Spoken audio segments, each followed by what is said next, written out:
Good morning, everyone, and welcome to the Sunrise Safari. For those of you who don't know, my name is Jamie, and I have Bryan as well as the thumb on camera with me for this morning's live safari.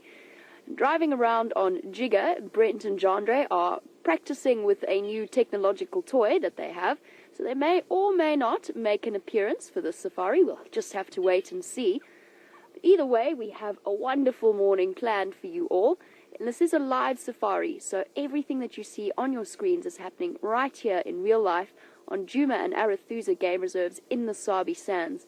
And we are up bright and early along with the lovely ladies Tara and Kirsty and FC, and Alex, of course, doing his usual technical genius work. Now, we're up bright and early, but it seems as though our wonderful spotted hyena friends are absolutely not. Now, I have a strong suspicion that they were up late last night celebrating the Springbok rugby victory. Hence why at the moment Mommy's looking absolutely exhausted. Fast asleep. It was obviously a late one. It's the occasional tatty ear twitch. And I think even the kids were allowed to stay up late because the little one might be tucked away behind the bushes, but the little one is also fast asleep. I'm actually going to shift backwards a bit so we can get a nice view. And we can talk a little bit about him or her. Oh, it's exhausting whatever they were up to last night. Okay, let's shift back a little bit. And you can see what's happening on this side. It's interesting, Bryan and I were just chatting before we started the sunrise safari.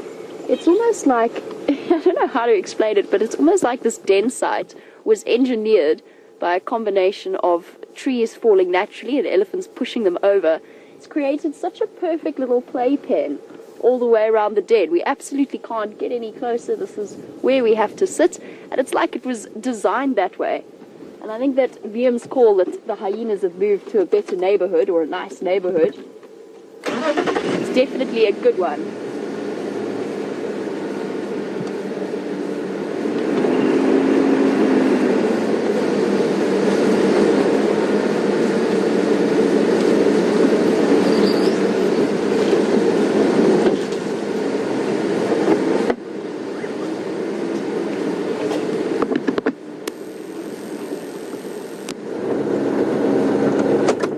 Hello, Munchkin. How are you doing? Oh, such a sleepy hyena cub.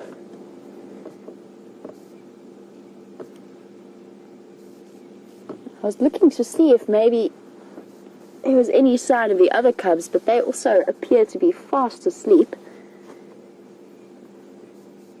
Eyes are kind of open, thinking about being awake. But really it might just be a bit too exhausting. And it looks as though, looking at the back end of this particular hyena, he spent some time in the mud. Maybe not last night, but certainly not looking the cleanest of little boys.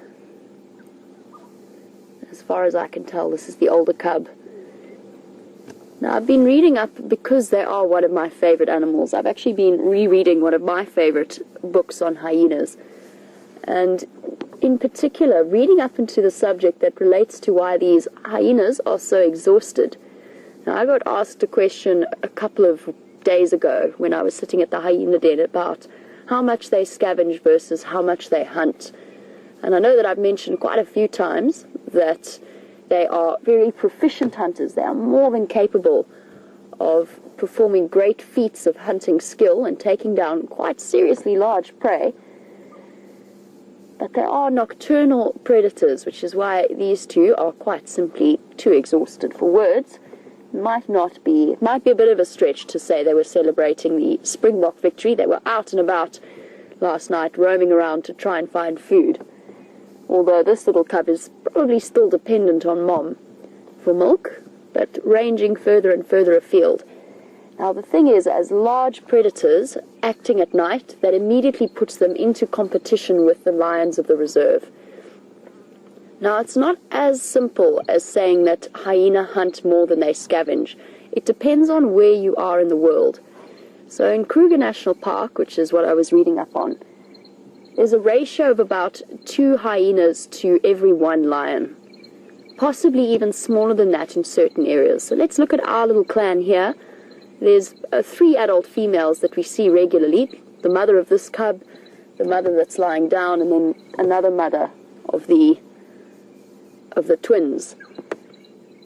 And there might be a couple more that come and go. Maybe 1 or 2 females, 1 or 2 clan males that for the most part are largely absent. And then think about all of the lions who admittedly have not been on Juma in the last few days, but just think about all of the lions in the area. There's the Nkuhuma Pride, the Birmingham Boys, Sticks on the odd occasion, and even the Salati males will all fall into part of this clan's territory. And there is plenty of food out here. There is an abundance of food. And they tend to, in this particular part of the world, hyenas tend to go out foraging in maybe 1s or 2s, maybe 3 at a push, but for the most part, quite small numbers. So if you've got lots of lions, they're killing lots of things, and they're bigger than you, why try to challenge them to steal their food? Why not just wait until they're finished with whatever they're eating? There's always going to be a well-stocked supply. So in this particular part of the world, these hyenas probably scavenge between 70 to 80% of what they eat, and they hunt the rest. So they're not huge hunters in this particular area, and it's not really worth the physical confrontation with lions. You do get the odd occasion where clans get lucky and they come together in big numbers and they can chase lions off their kills, especially if there's no males present. But for the most part, we saw with those Nkuhuma lionesses, none of the hyenas came to challenge them for that buffalo, even though it was just 2 of them. And a large number of them could have easily chased them away.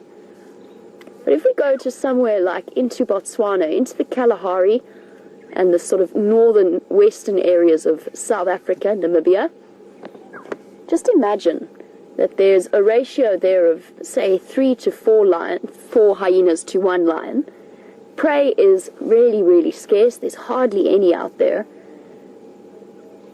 And it's actually really worth not only hunting prey for yourself and risking injury, because you just never know when it's going to come from next, but it's also worth confronting those lions.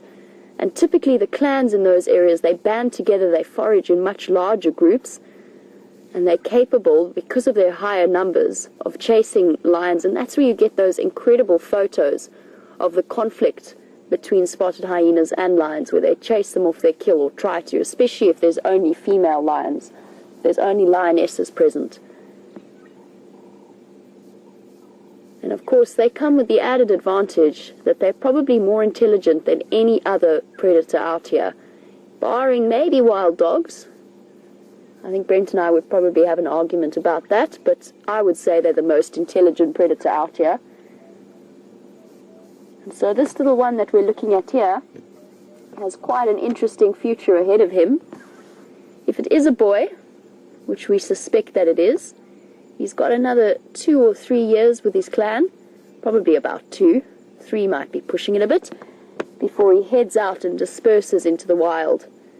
And it'll take him a while to find a nice settled area that he can call his own, and a lot of persistence and patience, and playing submissive to those big ladies that he has to convince that he's the right man for them. And he has to play around, stay on the edges of another clan's territory if he wants to become a clan male. And it really, in terms of spotted hyena males, there's no real fighting with each other for access to mates. It's more about a game of persistence, because those females tend not to be that tolerant of the presence of males. It takes a long time for them to convince a female to mate with them. If it's a little female, then the future is a little bit more secure. So she'll spend the rest of her life with her natal clan, for the most part, unless something happens and the clan gets too big. They will be secured. But because this little one's mother, as far as I can tell, is not the highest ranking female in this clan, the access to food, the level of security is slightly less than our little cub, our little dark cub, who is largely absent from the scene. Oh, I just got a whiff of the hyenas. You smelly creatures. Now, if you're a new viewer and you want to know more about this, or of course if you're a regular viewer and you want to ask some of the more in-depth questions, you can do so on #SafariLive on Twitter, or you can email through to questions@wildearth.tv and let us know what your thoughts and feelings are. We'd love to hear from you. And if you are new, let us know, and we can explain some of the things that some of our regular viewers might take for granted to know now. And we can definitely give you a little bit of a lesson in how the animals out here work.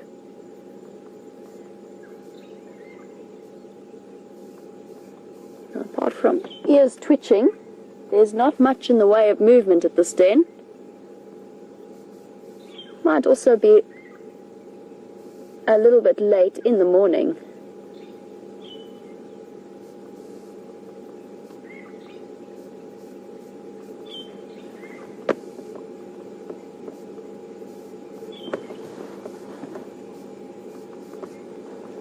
Let's have a look.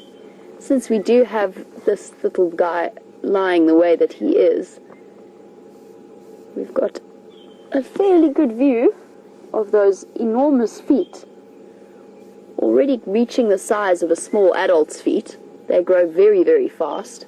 It's much like having a puppy with overly large feet. Yes, I'm talking about your foot. Could you put it back in the air for us? No. Yes? No, not so much. And you can see the size difference, or we're trying to, scratch, itch.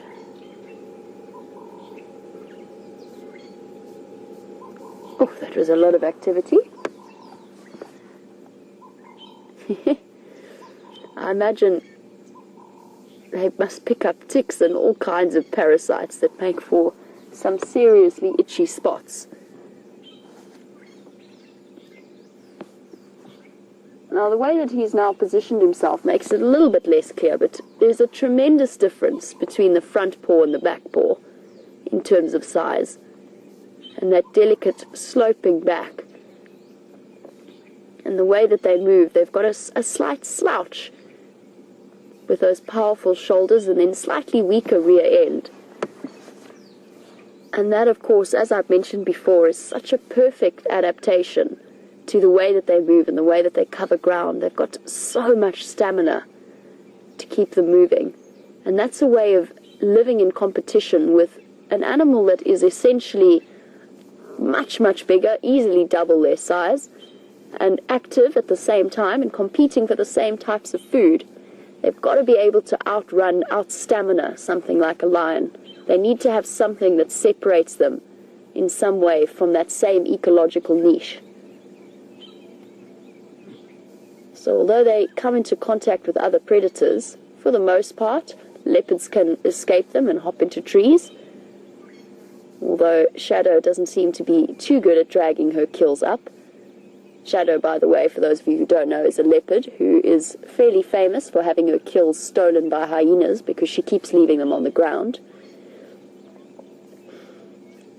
And they occasionally come into contact with cheetah, especially when cheetah are hunting on full moon nights.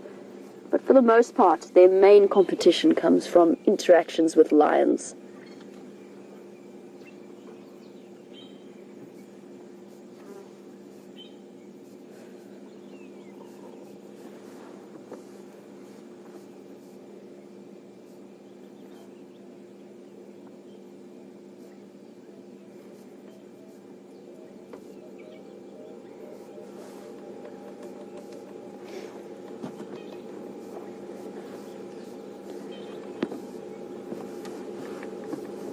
We have a great question from Melissa, who is watching all the way from Los Angeles and is one of our long-time viewers. Now, Melissa, you would like to know if hyenas will be cannibalistic in terms of eating each other, if they die of natural causes or any other reason, for example, if they've been killed by a lion. So I've mentioned that they do get into competitions with lions, and occasionally they do get killed. In fact, fairly regularly, especially if there's a male lion involved. And quite often, interestingly enough, male lions, sub-adult males, are usually the ones to really go after the hyenas and try to give them a good beating. It's just part of their natural youth and testosterone. But at that point, once a lion has killed a hyena, he leaves it alone. It's not going to touch it. And that's the same for most of their natural deaths out here. But, yes, absolutely, they will cannibalize each other. I've got the most incredible photo. I really, really must find it somewhere. So the area that I used to work in, we also used to work with Panthera. And Panthera is a huge organization with a lot of different research projects that go on. But in this particular case, we had 50 different camera trap sites with 100 camera traps out. So we got a lot of pictures. It was aimed at looking at leopards, but we also obviously sifting through about 30 to 40,000 pictures, got pictures of all kinds of incredible things. Greater bush babies, pangolins, aardvarks, and lots of spotted hyenas. And it was fantastic because once Panthera was done with the work they were doing on the leopards, they let us have access to all of their photos to try and sift through and work out the spotted hyena dynamics. And somewhere, I must look for it, I'm sure I've got a copy of it somewhere, there's a picture of a spotted hyena carrying the head of another spotted hyena. They're not fussy in that respect, and it makes sense. You can't afford to be fussy out here, and you can always take advantage of whatever's happened. Also recently read in the book that I'm currently reading that I found a hyena skull outside a brown hyena den once, and obviously brown hyena, well, not obviously, if you don't know, brown hyena tend to bring kills back to their den far more often than spotted hyena do. And I read this interesting situation where cubs were being raised at a den site, brown hyena cubs, almost at the age of independence, but not quite, still right at that point where their mom is still lactating, but the cubs are starting to roam further afield, much like this little guy. And the mother had died, nobody was quite sure how, but a couple of 100 meters from the den, and her cubs actually went and ate her. And it may seem distasteful to us, but we're really not in that situation at all. We can't pass on our own way of doing things. They need to take advantage of every single option they have in terms of nutrients out here. So yes, absolutely, they will cannibalize each other. They won't go out and kill each other for the most part. Spotted hyenas, when they do have fights, or brown hyenas, they tend not to be as aggressive as something like a lion fight, where those male lions often fight to the death. So spotted hyenas generally don't show that same level of aggression to each other. They don't kill each other all that often, but if there is a death of natural causes, then they will absolutely take advantage of it. It would be interesting to see, say for example, and hopefully this doesn't happen, but if there's something happened to this little cub, and I think they've passed the danger age, they've done really well so far, but if something were to happen to this little cub, it would be interesting to see how its mother would react, because I think that instinct at that point might be quite strong in terms of not eating the cub. Sorry, little one, that was not a subject you wanted to hear about.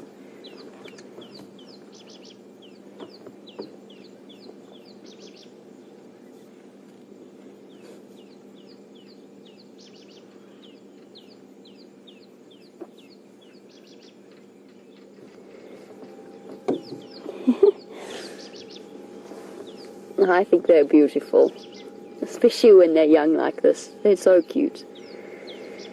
And we have a question as well from Eye of the Tiger, and hey, this time I got your name right. That is a lesson learnt. Now, you wanted to know if clans will break up in the same way lion prides sometimes do. And yes, they will. Again, just like with what I was talking about in terms of scavenging versus hunting, it depends on the area, how big a clan size might be. It depends on the environment they're in, and it depends on what the sort of food and prey, access to food density is. But yes, they will split up if they start to get too large. Now, I said earlier that this little cub, because his mother is a lower ranking female, has slightly less access to resources than the cubs of the higher ranking females. That's because mommy has to wait her turn for the higher ranking females to have the access to the best foods and the best part of the food. So that milk will be slightly less protein in it, slightly less access to resources. And so at that point, very often what you get is, it's an interesting situation, and it's quite complex to explain, but I'll try and do it in the simplest possible terms. Essentially, with lower ranking females, they have a much smaller breeding success rate. So they might maybe produce 2 litters every 4 years or 2 litters every 5 years, as opposed to a higher ranking female that could produce a litter every single year. And that's supported by scientific averages, scientific research. And most likely the reason behind that is competition for resources. But at that point, what that lower ranking female can do is she can start to bond very, very closely with her daughters, who will stick around with her, until she gets to the point where her numbers have built up and she can have a proper split and a proper coup almost in terms of the clan. And they'll either fight to the point that the lower ranking females then usurp the higher ranking females and become top dog, or top hyena in this case, or they split away and they move off into different areas so that they have the option to be dominant in a separate clan. It is interesting and it's quite hard to explain. But for example, as this female who's tucked away in the bushes there, we suspect that she is the matriarch, but she's old. Her time is limited, and most likely her position will be inherited by her daughters, one of her older daughters, but it could be that one of the lower ranking females gets to usurp that position.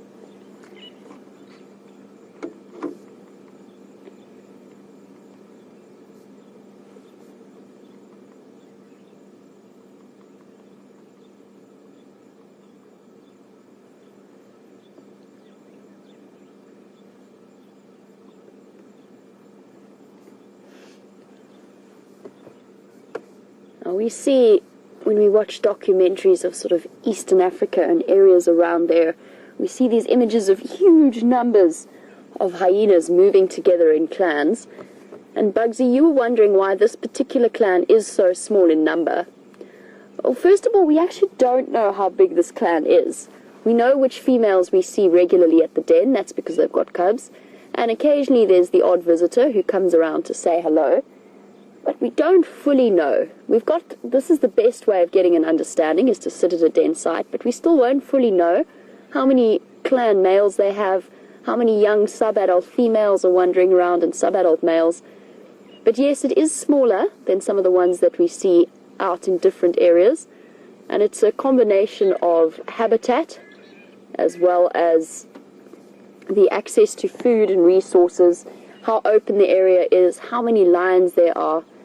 And in the Kruger, the greater Kruger area, which is where we sit at the moment, it's much more, really there's only so many hyena that a clan can actually support. So in areas that are nice and open and big, like the deserts, the clans can be slightly bigger, but there are all kinds of limiting factors involved, including what type of den sites you have, what kind of access to food you have. And spotted hyenas in, say, Eastern Africa have a completely different dynamic. They need those huge clans to be able to bring down the prey items that are available. And they've got a whole interesting system, because all of a sudden they've got enormous access to food. Say where those herds of wildebeest come through, and let's say they come through to their territories, then they've got food for days. It's an abundance. There's calves everywhere. It's a perfect hunting ground. Then all of a sudden that herd keeps going and keeps migrating. And let's say you're a female with cubs at a den. They have recorded females doing round trips to go and feed off migrating herds of about 5 days. So they leave their cubs for 5 days at a time, go all the way around, have a good feed at the migrating herd, and then go all the way back to their den sites to feed their cubs again. So it's phenomenal how different. There's so many different factors that determine clan size.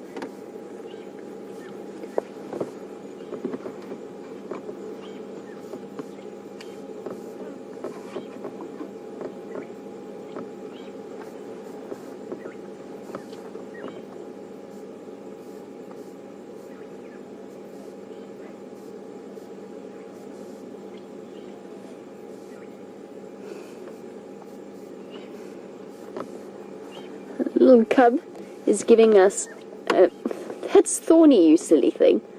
That can't be. Yeah, I didn't think that was going to be all that pleasant. That was very silly. That looked hugely uncomfortable.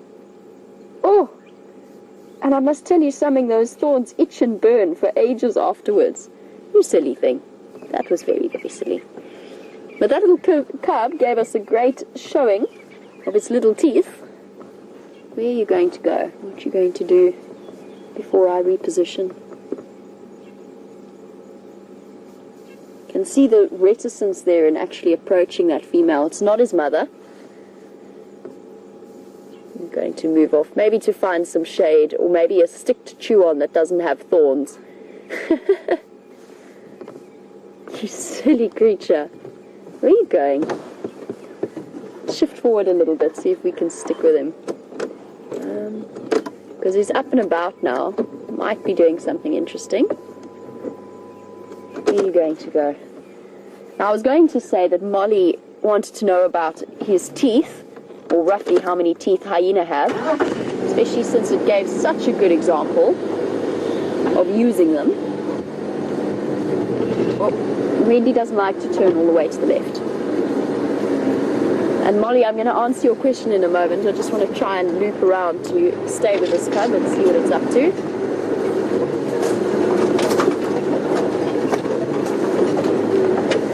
This den has become a little bit easier to navigate. It's still not quite.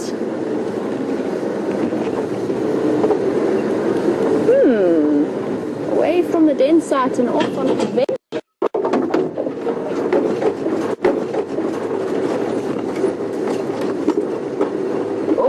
Bumpy. And Molly, the reason I'm delaying answering your question is because I'm actually trying to frantically do a count in my head at the same time as following. They've got 3 big molars, top 6, 12, 16, between 24 and 30, give or take. The most important of those, obviously, are those huge molars that they have, those powerful crushing surfaces. I think Mommy might have called. I'm not sure. I'm going to give the cub a little bit of space because I don't want to frighten him. Oh, that might have been an error of our ways.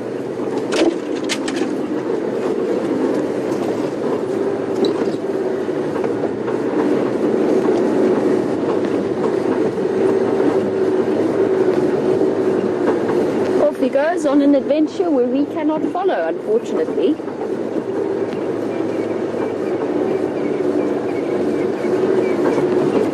I've seen them out in this road before.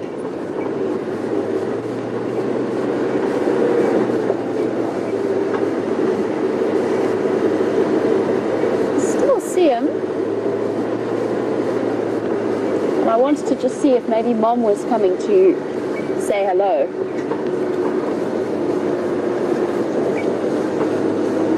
Getting very brave, heading out on their own.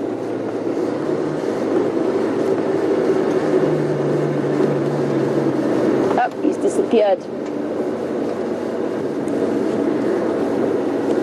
Oh well.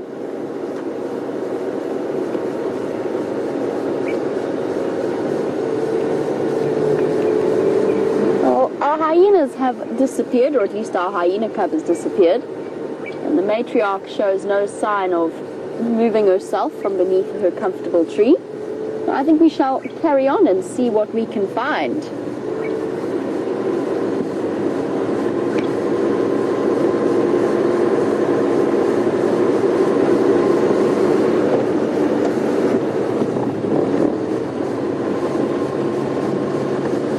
And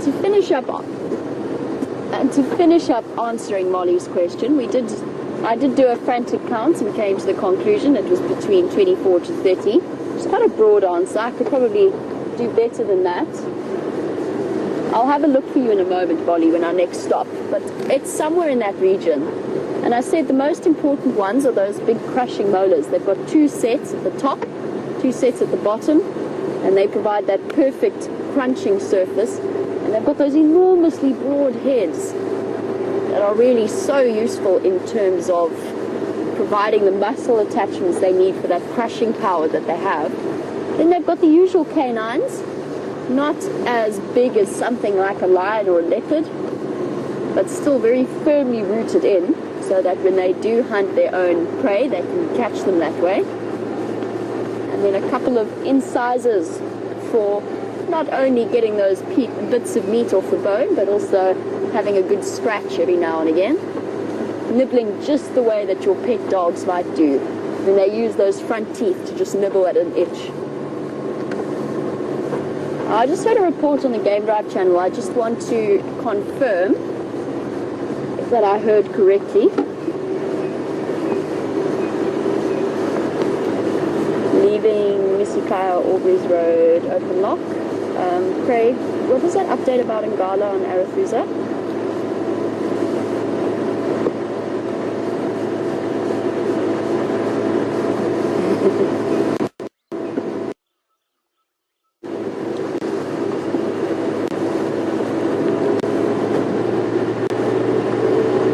Sorry, Brent's calling me now. Standing by.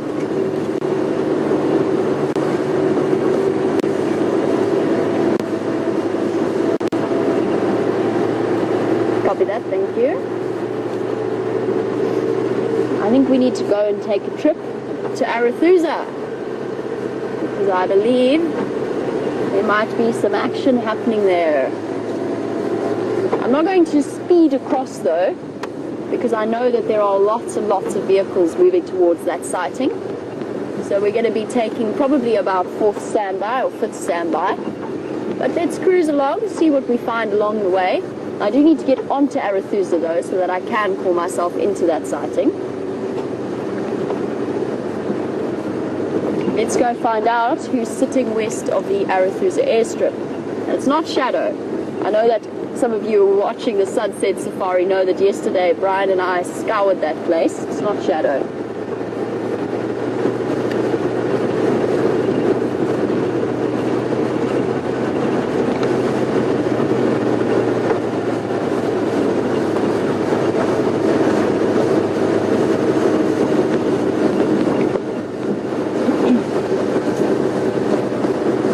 At that den site we've got... Sorry, bear with me for one moment. I think it was just a strange looking hyena track. Anyway, at that den site we've got 3 sets of cubs. One of the oldest one, then 2 that belong to the same mother, so they're twins, and then the youngest one. And Anna Marie, you were wondering if the maximum set of cubs that a hyena can have is 2. And yes, for the most part. There have been the odd recorded case of 3 of them at a time, but it's very, very unusual, and it works to their serious disadvantage. So in that particular case, in hyena's particular case, because they do not allosuckle, so the females will not share feeding opportunities with the other cubs. So it works to the cubs' favor, not in terms of numbers, but to have individual mother attention. So cubs born in 2s tend to grow not quite as fast as a single cub. And not only that, but they start establishing a dominance hierarchy, basically from birth. I know that there are recorded cases where they've watched hyena cubs being born, and as soon as they start to move, and they are born a little bit more highly developed than something like a lion or a leopard. So as soon as they're born, they start to move, their eyes are open, they can hear, and immediately they start fighting and establishing that dominance hierarchy. They're born with fully erupted baby teeth, so they can do some serious damage, even as a tiny little cub. And once they do that, once they establish that dominance hierarchy, that cub who is on top will essentially dominate mom's attention. They will suckle together, but for the most part has the first and the best access to food, including when they start to grow slightly older, and then they can really push for for access to meat as well. So yes, 2 is generally the maximum, 1 is actually better. And keep an eye on the way, stay hat, it's windy. Keep an eye on the way that the littlest cub of the group grows, because its mother is the matriarch, or at least very, very high ranking. So mom is the matriarch, it's a single cub, we think it might be a male, but it could be a female still, it's hard to tell. Have a look at the way that it grows compared to the growth rate of the twins. The twins have a slightly lower ranking mother. There's 2 of them, so there's competition. And maybe just keep an eye on that. It's an interesting thought.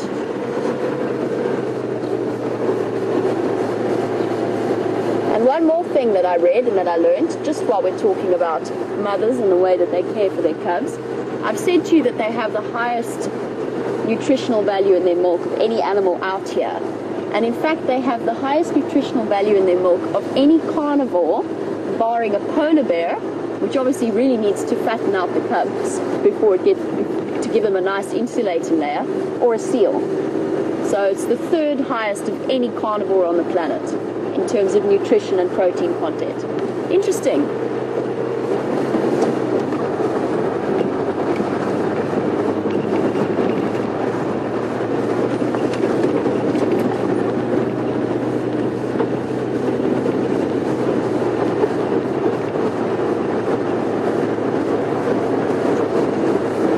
Along Impala Road at the moment, heading towards Arathusa, slowly but surely. And this is a nice there's a couple of really nice open clearings here with plenty of grazing opportunity, where we'd see the wildebeest coming through, and there's one male who lives somewhere there. But Ginny, you were saying you haven't seen any recently and you were wondering where they are. Well, Ginny, oh my word, all these boys. Hello. Ginny, I think that the wildebeest are hiding wherever the leopards are hiding, so I might be the wrong person to ask there. But no, they've moved south. A lot of them have moved south since the rains, because there's some really good grazing opportunities and nice open plains where they can go and feed on the grass. And look at this beautiful collection of kudu bulls. We see them fairly regularly. One of them includes the one nicknamed Zeus. He's on his way to that bush as well, with his incredibly widespread horns. Sure. 1, 2, 3, 4, 5 impressive males. And Zeus is the one that's off to the left of your screen there. He's moving away. He's not going to make life very easy for us. But he's got very easily identifiable widespread horns. There's another male who's hiding at the moment, and I'm hoping he's going to come through because he's my favorite of this group of kudu males. We do see them fairly regularly. He might poke his head out soon. Oh, he's going to hide behind a quarry bush. There's one male with the most incredible, there he is, as he disappears. I love the way that his horns spiral up and curve. I'm shifting forward because the males are... they're going to stop.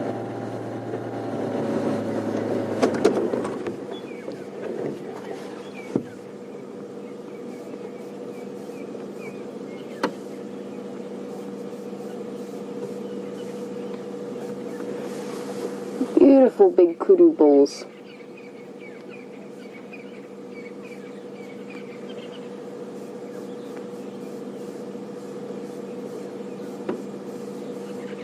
And I wonder whether Zeus's widespread horns be of advantage or disadvantage in terms of essentially filling their function.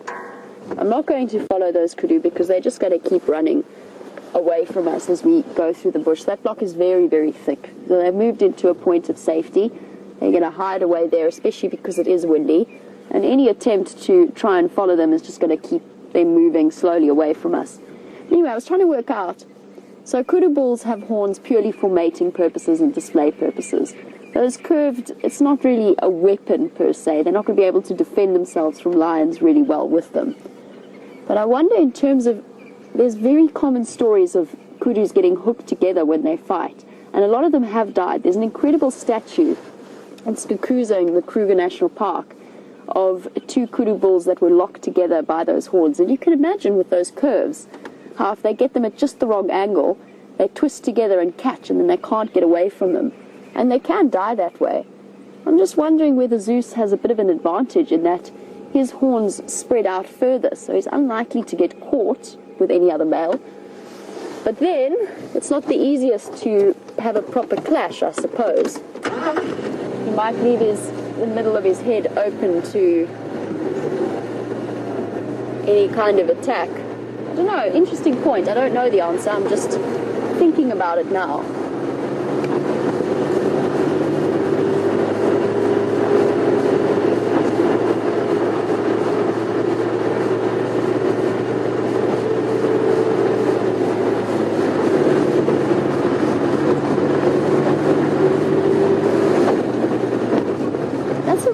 Really nice bachelor group of kudu. You don't often see that in terms of numbers, and for some reason we see those boys fairly regularly around here. Now, it's not like a bachelor herd of, say, elephants or zebra that we see around. Kudu are not really established herd creatures.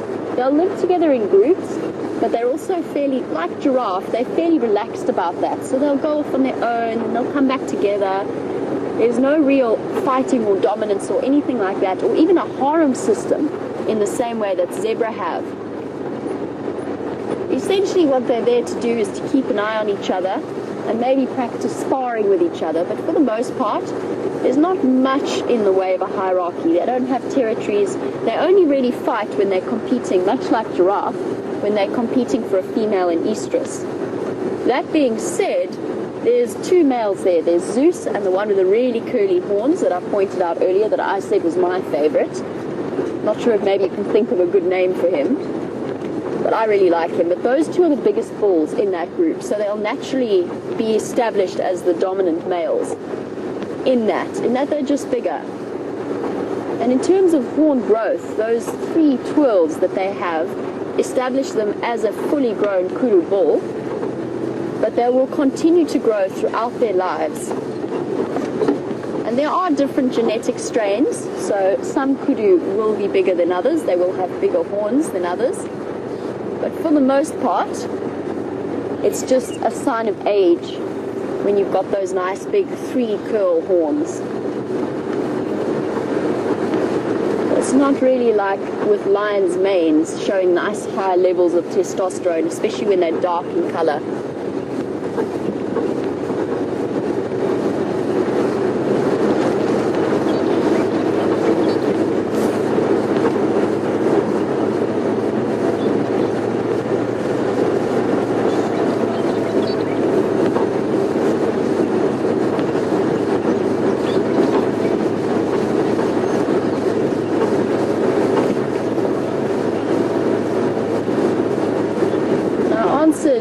Jilly's question about the wildebeest and where they've gone. Got a fairly similar question, similar but different, from Jim, who's watching in Washington State. Jim, you wanted to know, we see fairly regularly, we see the buffalo bulls, those Duggar boys, and yet we haven't seen a breeding herd in quite a long time.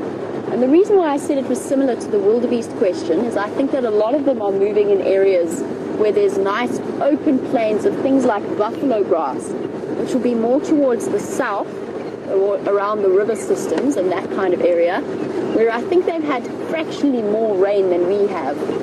The Duggar boys tend to be a little bit more sedentary. They don't follow the big herd movements, and obviously they're not present in numbers that can reach over 500 or 600. So they don't need as much in the way of resources to sustain them. So in that sense, they're quite happy to stick around Juma, although there has been a dip in number of Duggar boys that we've seen. But I think that the buffalo herds, for the most part, have moved into different areas and towards the Kruger, the big river systems there as well.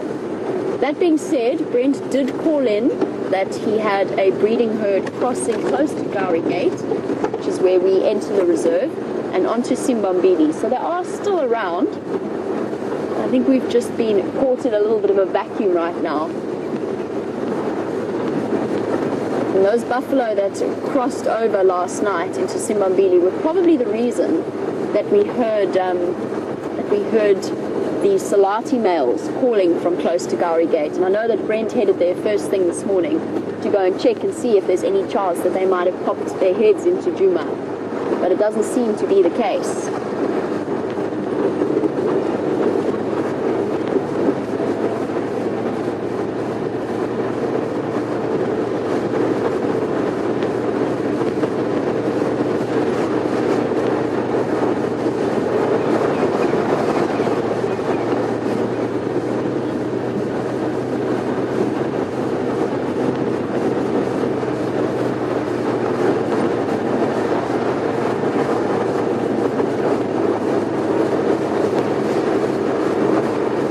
Making my way back to exactly the same area that Bryan and myself were occupied in yesterday for the sunset safari. And Charlie, you were wondering how far is the airstrip from the Arathu's waterhole? And the answer is probably about, at its northernmost tip, maybe 300 meters. It's very, very close. Essentially, the airstrip is designed and built so that it's not too far from the lodge, and the lodge obviously sits right on that dam. So it's very, very close. And it's also, because that dam is there, it's got a wonderful network of drainage lines in all kinds of directions around it. Makes for a perfect hiding place for a leopard-like shadow to disappear for an entire afternoon, after an entire afternoon's worth of searching. She's there somewhere, I promise you, hiding away. I'm not sure if any of you saw any updates from her on the Arathusa Dam camera. I'm assuming not. I'm pretty sure I would have heard about it by now. This road is going to be a nightmare when the rains come. Oh, it's so grooved and muddy already. Bumpy. Wendy's done very well to have survived the post-wild dog frenetic chase from yesterday morning.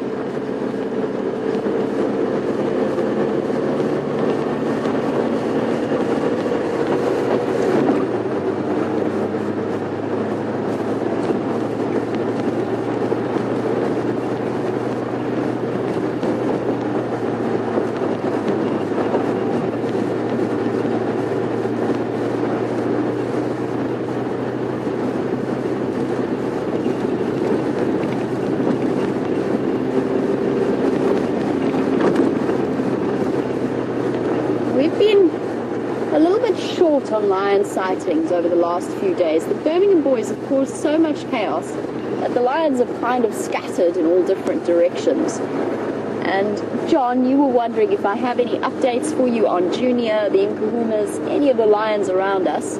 And I actually can't answer that question because I'm kind of on the way to a lion sighting now. I don't know who it is. It is a mystery. We'll have to wait and see until we approach. There we go. We can find out now, as it happens. Stop and say hello to Ryan.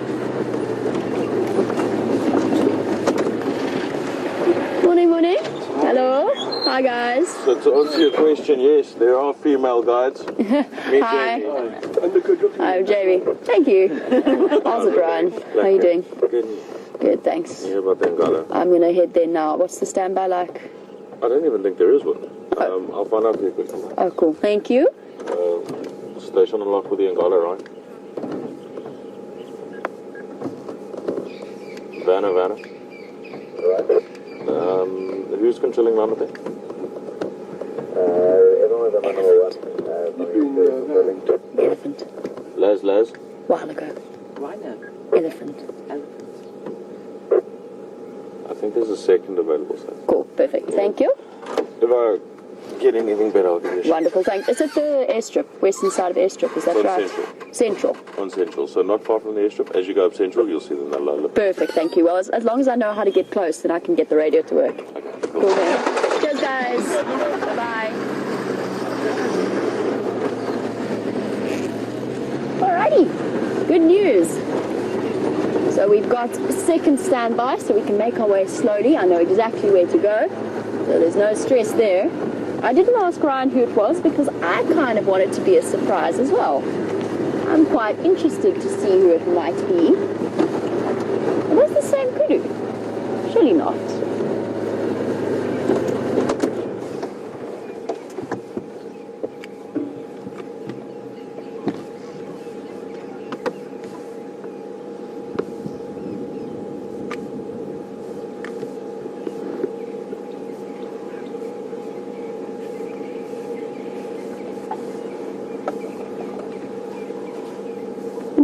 I'm pretty sure it is the same kudu. That's interesting. I don't know how they managed that. Cool.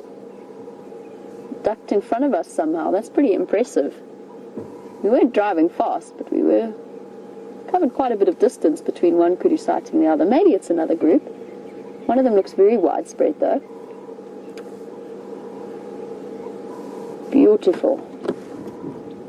And everything's so beautiful and green on Arethusa with all of the silver cluster leaves getting their leaves. Creates a beautiful frame for our magnificent bulls. They're so camera shy. Stand by. Do a little bit of a loop.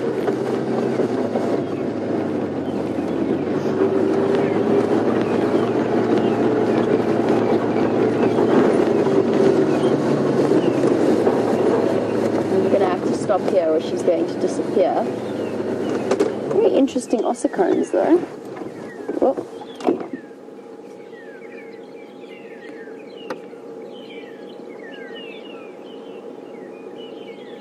These ossicones are so thick it almost makes me think male. But they're tufted with hair, so maybe not.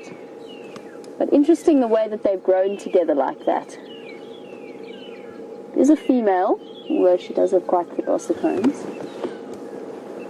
But look at the way that they've distorted ever so slightly to touch together. And that could be from a defective growth plate when they were growing, or it could be that she bumped them. She had an injury when she was young and they were still growing and still soft. So unlike our other antelope that we've been looking at, say those beautiful kudu, or the impala that was sparring together with those horns, giraffe are born with theirs, so they don't grow up from a growth plate and keep growing. When they're born, they're flat against the top of the head so that they don't cause the mother any discomfort. And it's basically soft cartilage that then springs up and is steadily hardened with bone as the giraffe gets older.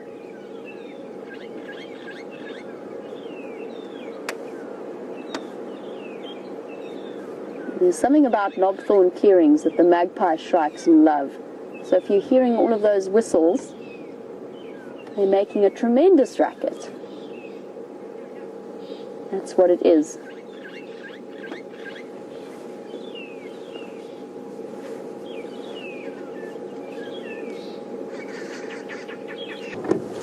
I love tortoises. It's my second tortoise sighting of the year. Hello. Look at him poking his way out there. He or she, I'm not too sure. What a beautiful leopard tortoise. Come on, buddy. It's okay. You're not dangerous.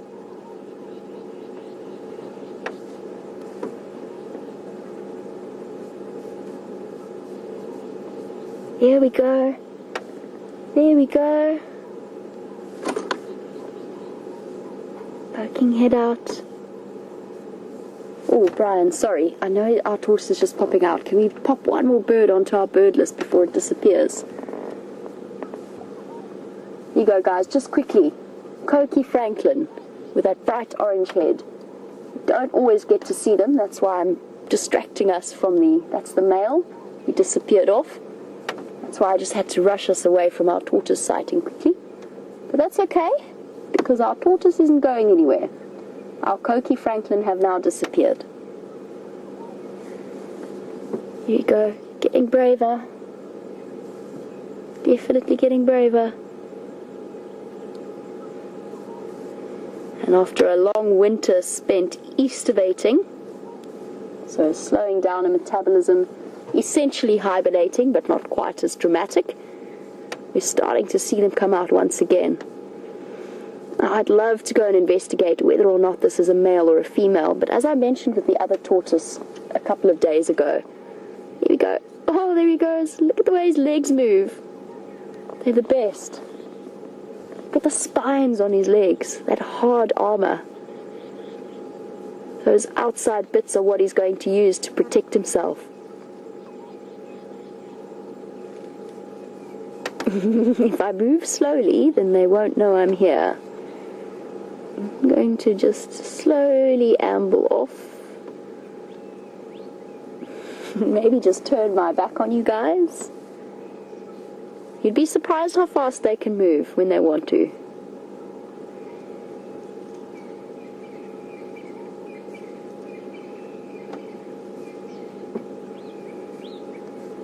Anyway, as I was saying, I'd love to go and investigate if it's a male or a female. But any kind of distress that I could cause this tortoise now may cause it to release the water that it's got stored inside it, inside a little organ known as a bursa. And because we have absolutely no idea when the rains are going to come, there's no way I'm going to be doing that. Even if I saw a tortoise in the road that I wanted to move out of the way, I wouldn't do it. Because they release that when they're in distress. They eject all of that water and they need it. It's an extra storage organ, and they can dehydrate if you do that. Hey, he's quite a big little guy. This tortoise is a good couple of years old. Could even be up to 10 years old.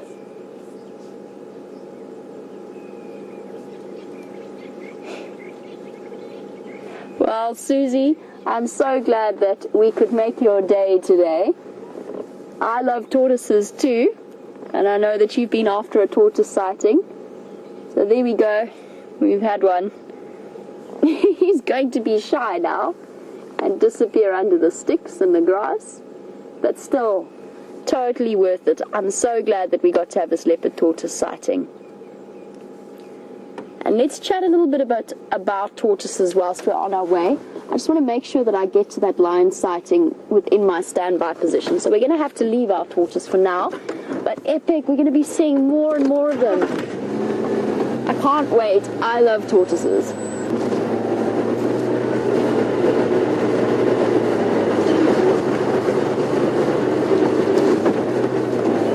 Very interesting. Who have we got here?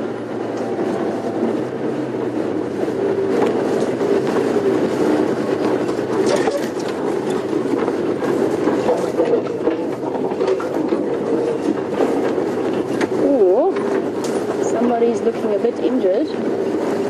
Sure. A lion without a tail. Young males. This is a young male walking ahead of us, very young male, sub-adult male. This surely has got to be... Who is this? I don't know. Mystery lions. Is it part of the Styx pride? No, the Styx males are older than that.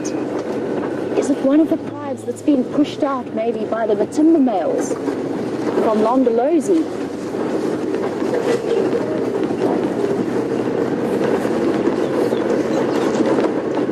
Try and get ahead of them and figure it out.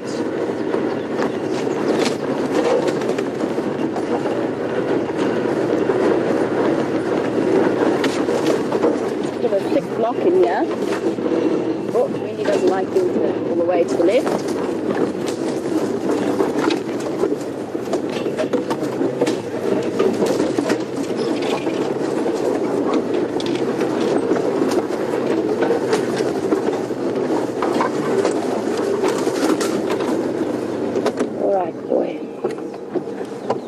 Young males, all young males. I can't go crashing after them, they're not relaxed at all. 1, 2, 3. 3 young males, 2 lionesses. 1 lioness doesn't have a tail. This little boy is quite badly injured. one of the boys is quite badly injured.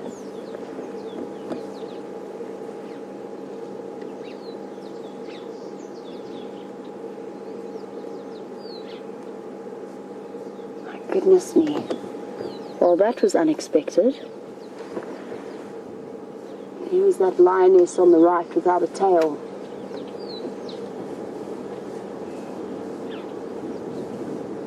Amazing. Well, none of us got it right, I'll tell you that. For sure. It was certainly a surprise for all concerned.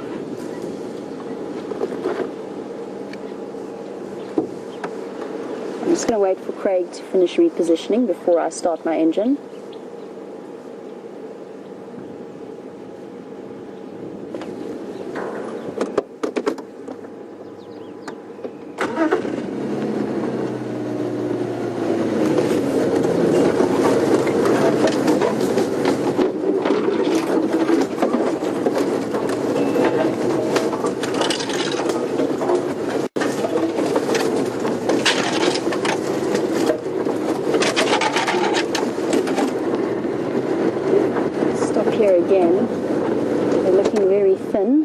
Hungry, and Karen, you're speculating that this might be some of the original members of the Tsalala pride. Apparently their matriarch, or the oldest female, was killed by the Birmingham boys, but in fact she had two daughters, one of whom was a tailless female. Wow, this is interesting. I need to get back onto the road. There are two other vehicles here.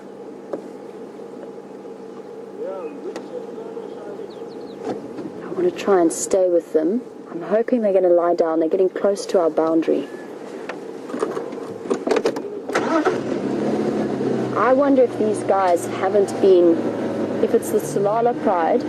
I have heard stories that the Matimba males, in a strange turn of affairs, have been causing them some grief. Let's try and find a way around here.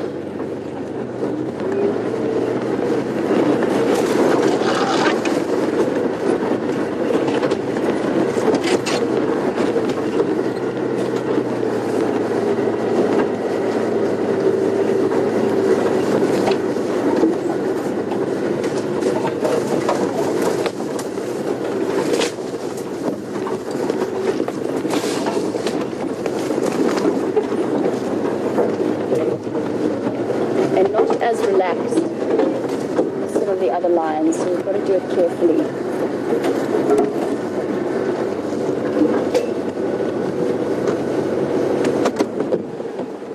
Look how thin he's looking. Definitely needs some feeding up. Take lots of screenshots, guys, and send them through to us so we can start to figure out who these lions are.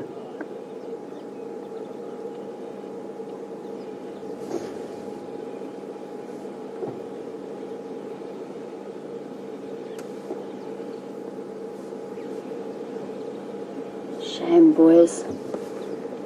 3 young males, 2 females. The females are limping. The male has a rather sore-looking bottom, one of them, with a big bite out of it.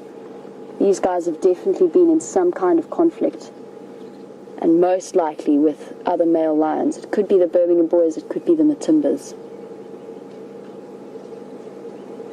I'm not going to pressurize this one male anymore by trying to follow too closely behind. He's got quite a bad injury on his back left side. It's looking very, very painful. And he is limping on it.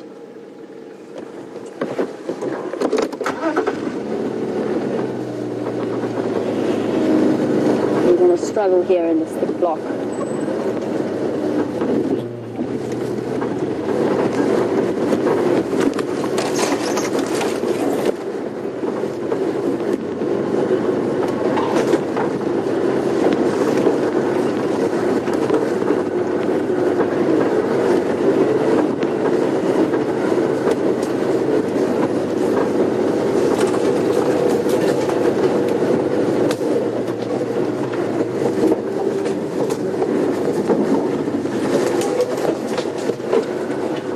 Now, I'm fairly certain that these injuries that we're seeing, it is the Tsalala pride. And oh, there we go. There you can see that hole in his back end. That is quite bad. He'll heal. He will heal. But that is painful looking.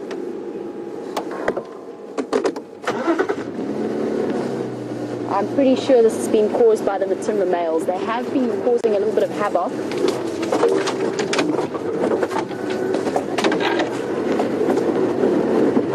With the Tsalala pride. They've chased them off a hippo kill a couple of days ago.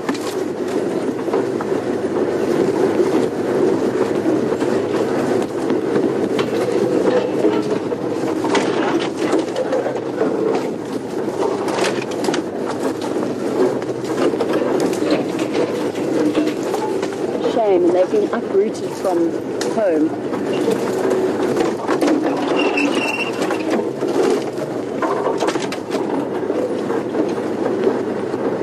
Concentrating on staying with them for a moment.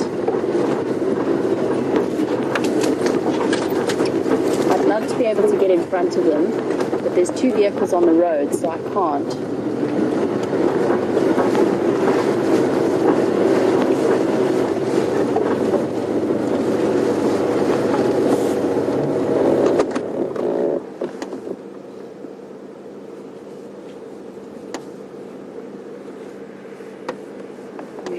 There.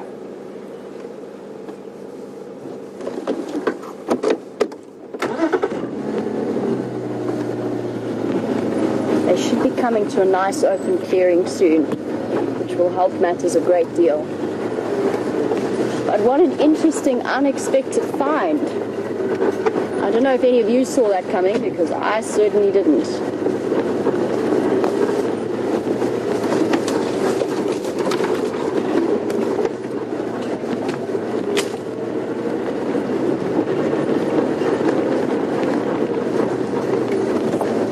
Jolt.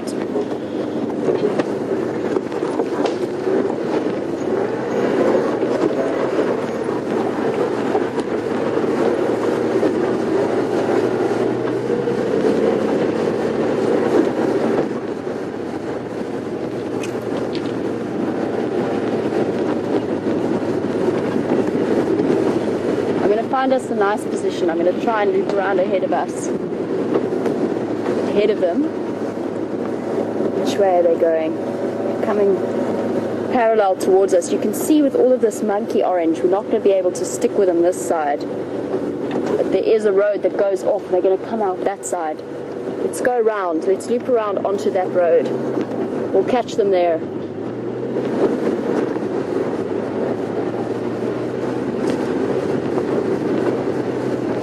Oh, there isn't a road, but there is a lot clearer of a space, so let's go this way.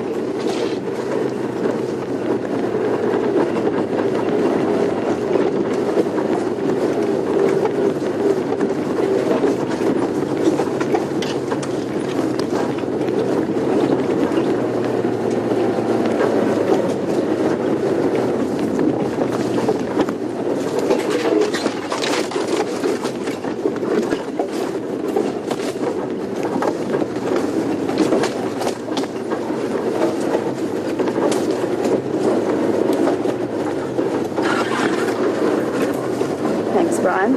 Here we go.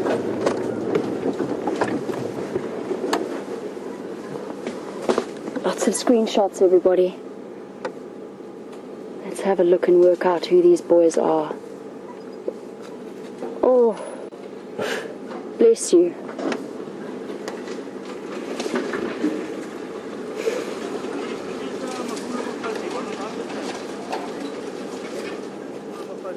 Looking very, very thin. Hello, boy. Shame. Quite a young male. Hello, big girl. Oh, she's beautiful. Even without the tail.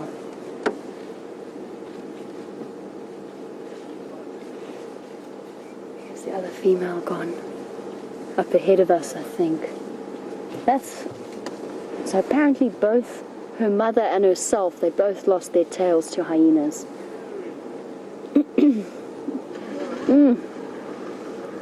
Here comes the last two. The young female and that young male with that hole. Oh, that's quite bad. Let's loop around, try and find a nice open space. At least we got those front-on views.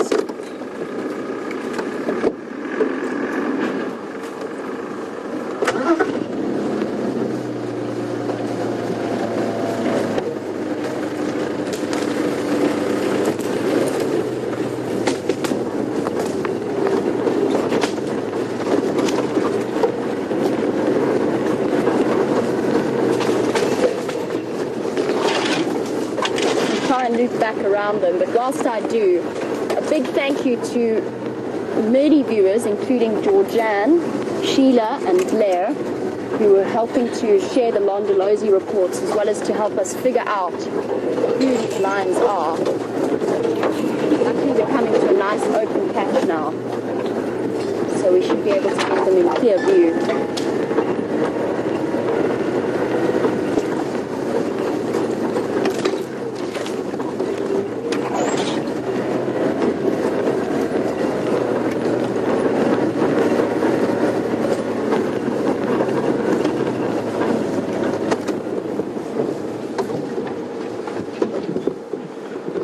5 lions who have definitely seen better days.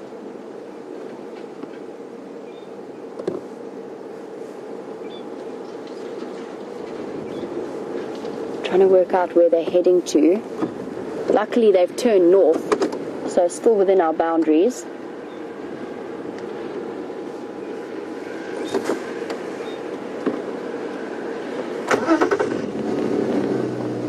Now, if these are Londolozi lions, they're skittish not because of people, but because of what they've been through.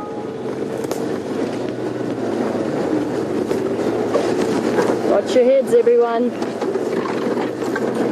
Including Bryan. He's doing a fantastic job of ducking bushes and filming at the same time. Coming up to a road.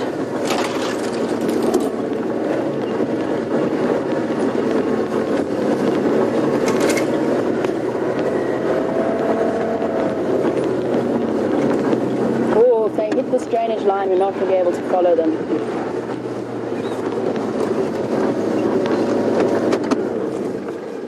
Incredible. Hello, girl.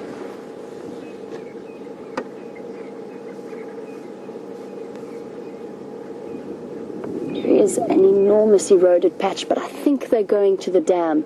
That's where they're heading. They're going to go and drink, maybe. Although they might be a bit put off because of the lodge. I'm hoping that's where they're heading to. We are going to struggle to stay with them, but at least we've had this wonderfully brief view of a pride I've never seen before. Definitely looking a bit the worse for the wear, though.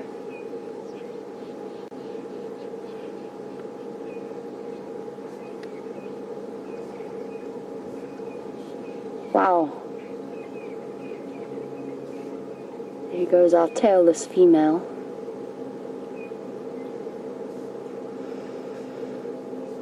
And there you have it. One of those wonderful things about a live safari. You just never know what you're going to find next. Including the Tsalala pride, who've been, twist of affairs, how the wheel turns, I suppose. They've been so hard hit by the incoming Matimbas after we've just watched the same thing with our Nkahuma pride and the Styx pride with the Birmingham boys.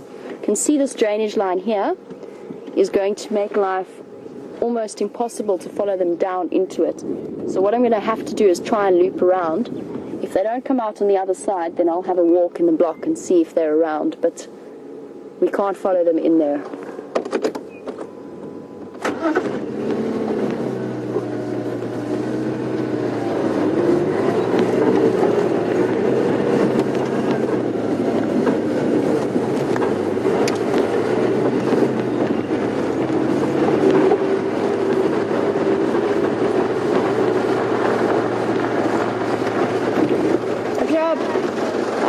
How are you? Cool. There's guys.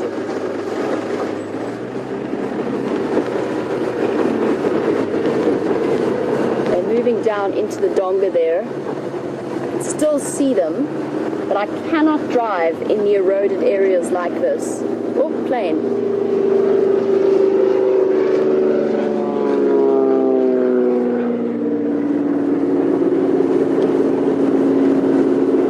We're still driving parallel with them. There's a very good chance that they are going towards the dam, but I can't drive in these eroded patches like this. It's going to cause some serious environmental damage.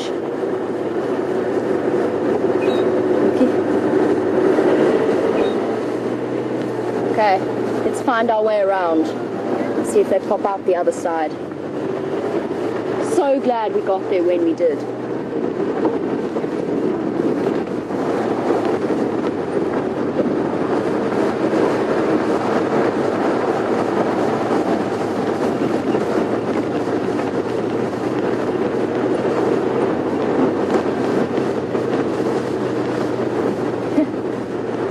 To go down the Arathusa Deliveries Road, which is the closest that we're going to get to an easy road to where I want to be. It's incredibly thick in here. I think these lionesses and these lions are going to lie down somewhere in the shade. Let's just see if we can catch up with them here. Stick around for now. If they do decide to come out, then at least we've got them on this side. My hat flew off, but I needed to see. Stay, hat.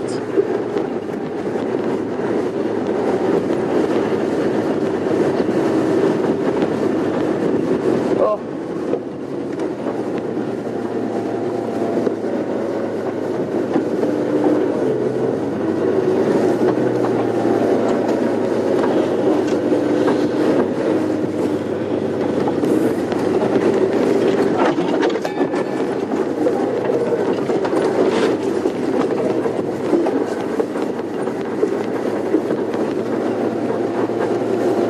In here just to see if they pop out.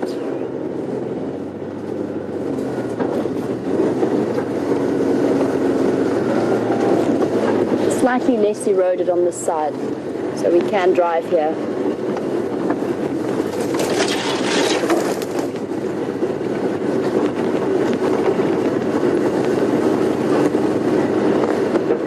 Oh, thick block.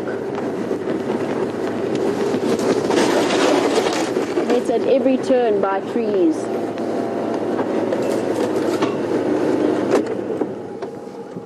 Just trying to listen for alarm calls, try and figure out which way they're going. Otherwise we're going to have to loop back around. They're going straight for the dam, but you can see how dense it is in here. Can't really do much in the way of driving up along this drainage line.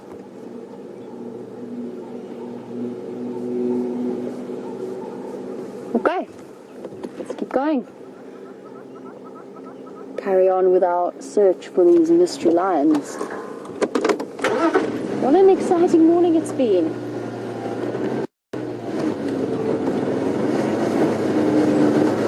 Just make sure I don't fall into that dip.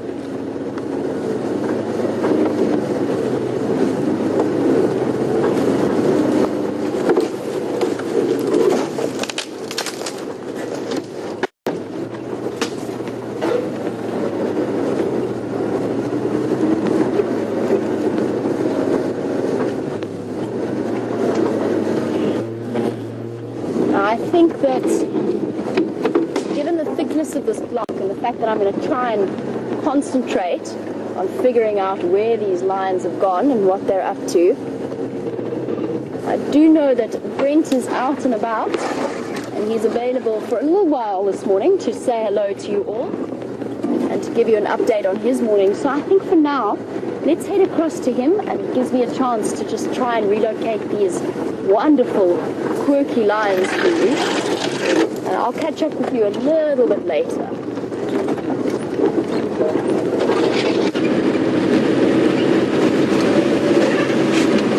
Welcome everyone. I know it's quite late in the safari to be seeing Jeandré, who's on camera with me today, and myself.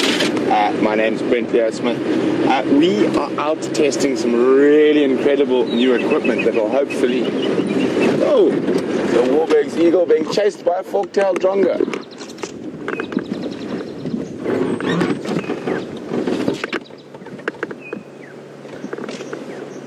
So we, as I was saying, off they go. We are testing some incredible new equipment for the walks, and off they go.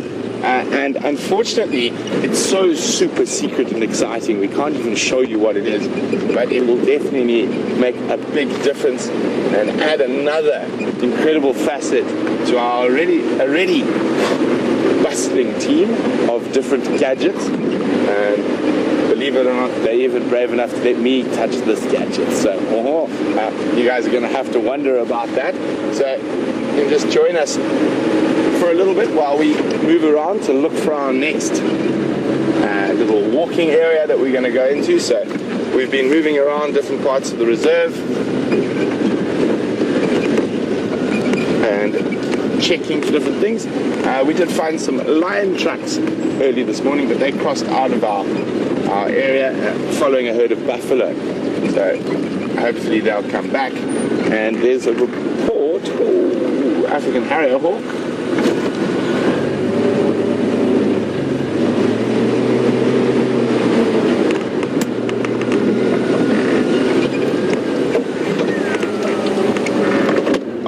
Murphy's Law, off he takes, but an African harrier hawk. Pretty sure is raiding. It's going to come out in front of us. Oh, he might have just landed in a better spot. We're just going to try to sneak forward.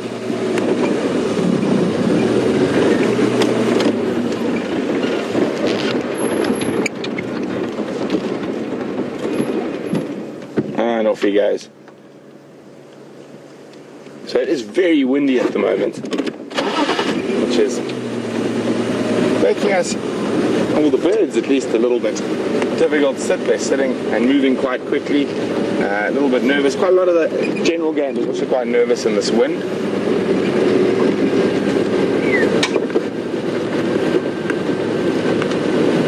So at the moment we're actually looking for some elephants, and their tracks seem to be heading in this general direction.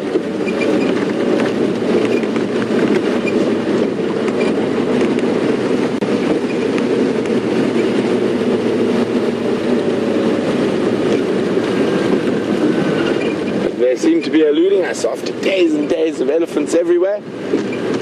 This morning we haven't seen one. There's some relatively fresh dung in the road, so I think they've carried on this direction. Well, looks like they've actually gone further to the south.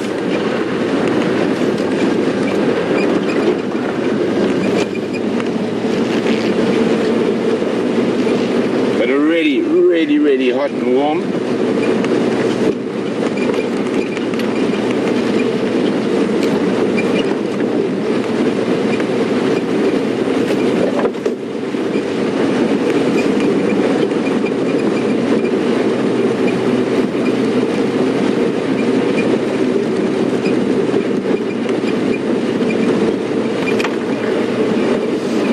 So guys, Jamie's moved around a little bit, so she's probably in a better position now, and we're going to cross back to her to see what she's doing. Jeandré and I are going to continue, and hopefully we'll see you a little bit later, and hopefully we do find some elephants, which is high on our list of priorities this morning.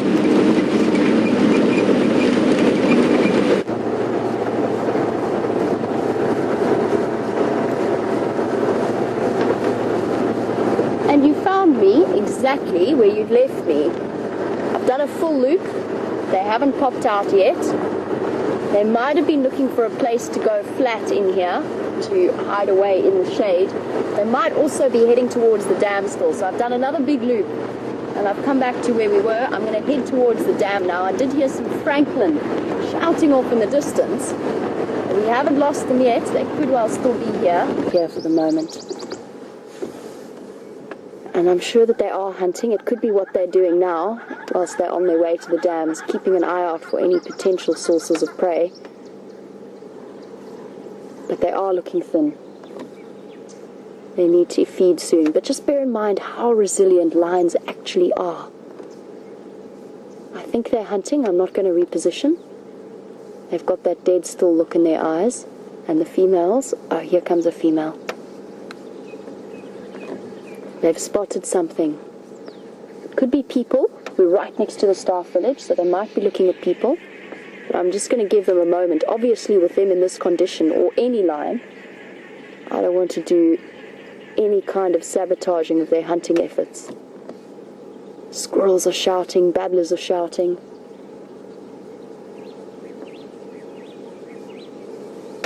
No, they're not hunting. They've relaxed a bit. They're going to lie down in the shade. Once they've settled, then I will reposition, but let's give them a moment. Here comes the female without the tail. She is beautiful. She has the most exquisite face. Although it does seem rather strange seeing a lioness without a tail. And they've accidentally, they don't know this area, they've accidentally come across and encountered the staff village. I don't think they knew it was here, which is why they're peering so intently and approaching so carefully. I can only see 3 at the moment, the female and the 2 young males. I'm going to see if she goes to lie down or if she pushes them onwards.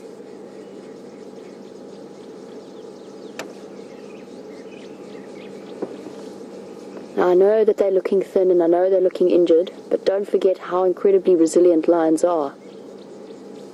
And they've come to a good place. There's no lions on Arathusa apart from them at the moment.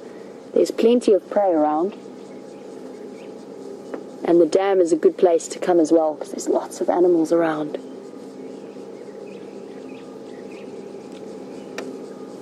She's got the most amazing body posture. She's intently focused on something.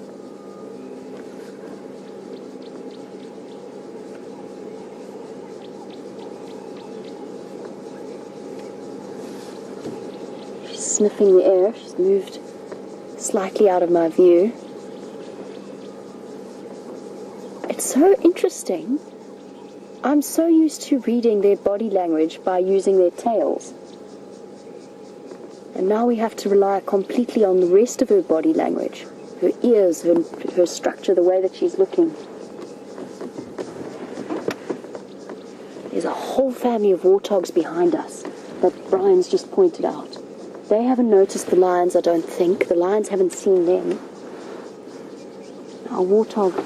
Oh, they're onto him. They're off. They've run away. The lions didn't even notice that they were there. It's that family of warthog that we see at the airstrip. Here comes the second lioness, poking her head out of the bushes. Oh, those warthogs had a lucky escape. They were about to wander down to the dam. Okay. Hello, boy. You guys up? I think he might just have seen the warthogs. He's looking intently behind us.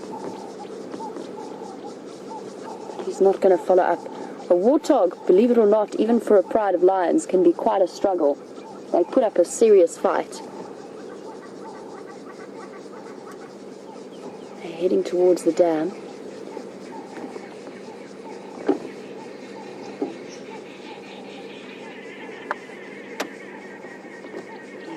See them through the tambueti thicket. She's got that very slow, steady posture of an animal that is about to go hunting.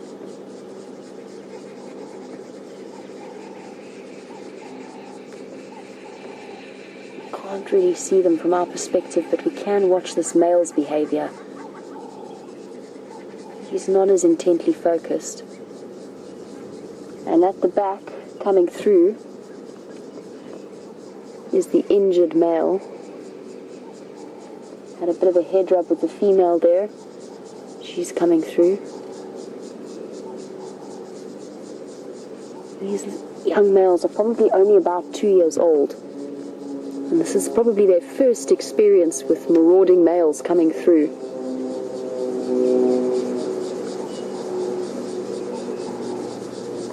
So this must have been a bit of a shock.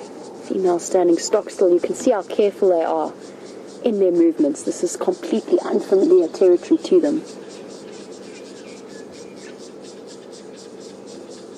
And they've done exactly what our Nkuhumas have done. And what an incredible ending, well not ending, but incredible twist to the tale that we've been following.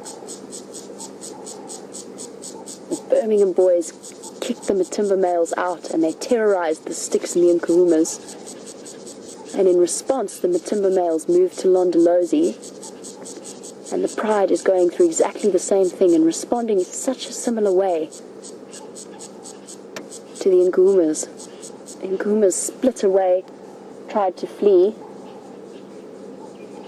have moved, kept moving all the way through Djuma to Manguleti, Buffelshoek, constantly moving. And here we have this Pride repeating what I think is going to be a very similar pattern.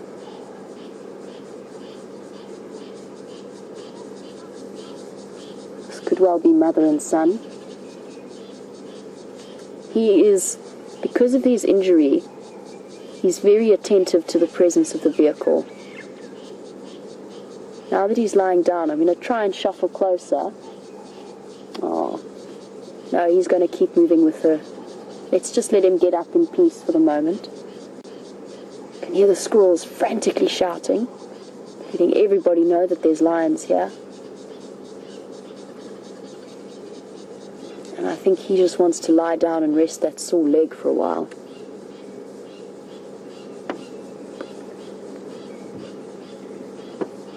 What an amazing sighting.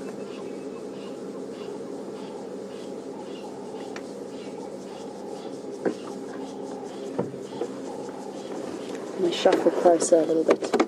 He's going to get up and follow soon. Just going to let my engine run for a moment.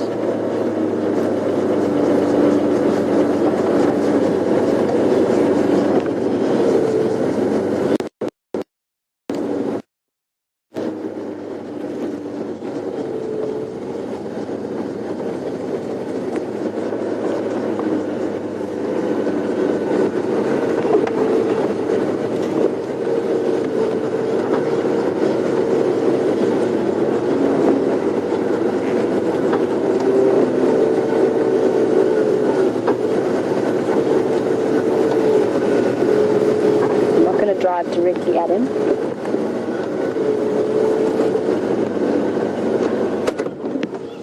Now I can see the rest of the Pride. They're not hunting, they're lying down in the shade of the Tamboti thicket, but you can't really see them from where we are. I can't reposition in any way without disturbing him, and I really don't want to. Not with that injury. He'll go up and join them when he's ready.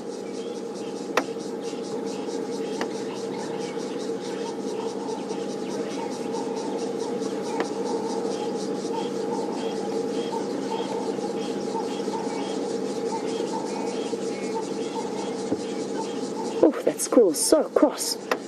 Lions, lions, lions, lions. He's telling the whole world. You can see how young he is. He's still even got his spots on his feet. He's still a baby. He obviously just got caught in the crossfire.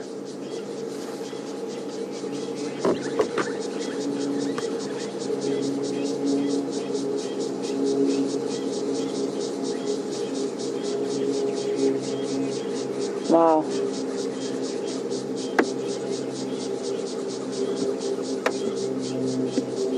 And we are definitely going to be staying with these lions for as long as possible. They're going to be so hungry. They're going to be opportunists.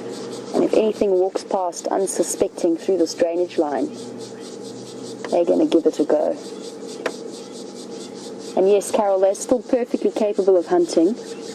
And they will. I think they just needed to get away. And it could be that, for example, with the hippo kill that they were chased off, or any other buffalo kills, anything like that, they've put in an enormous energy expenditure to bring those animals down. And then to lose it to males who are intolerant of their presence and don't want to share, that's where this really skinny looks comes from. And in the stressed look, you can look at his eyes. It's not a happy lion. His whole world has just been turned completely upside down. Just like what happened with Junior. But at least Junior had a little bit of age advantage over these guys.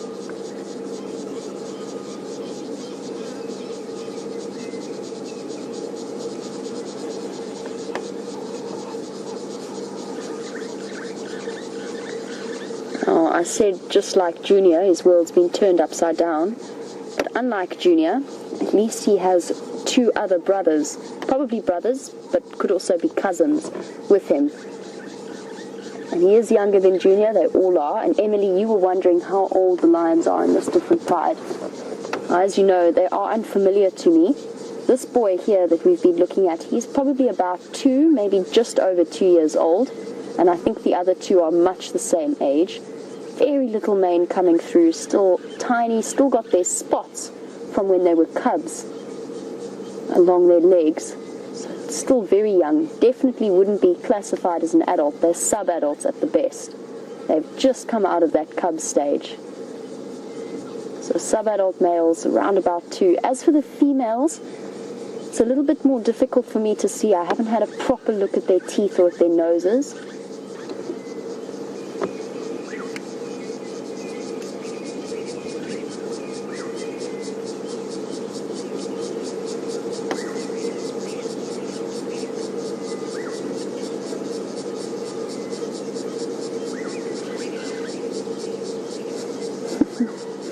All of that youthful curiosity, though. Looking up and about at the various birds that have flown over. They're very attractive lions. But that one without the tail is an interesting lioness. Now, what I'm going to do in a moment is I'm actually going to try and loop around, and you'll have to bear with me while I do it. I'm going to loop all the way back around off onto the road.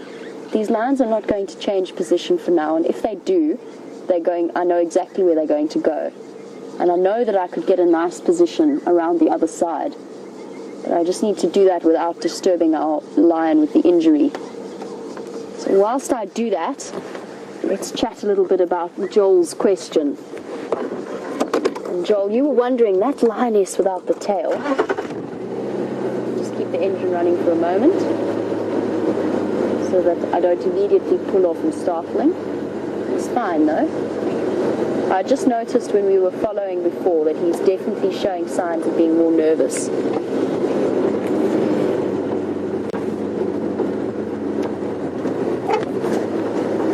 Whoop.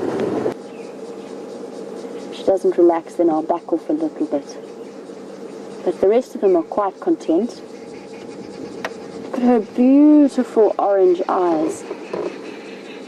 She is stunning.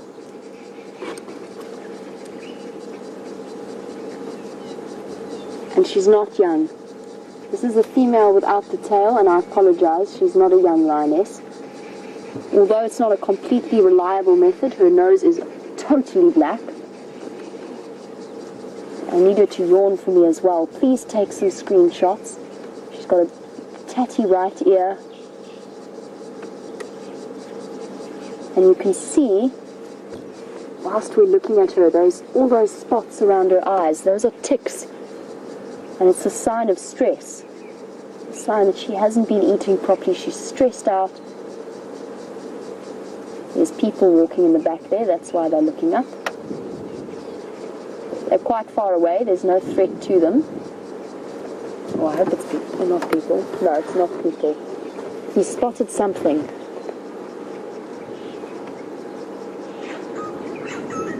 We're right on the boundary of their staff village, so I'm going to be just keeping an eye on what's happening there. Just not that they pose any threat to the people, more that they might run away from where they are now.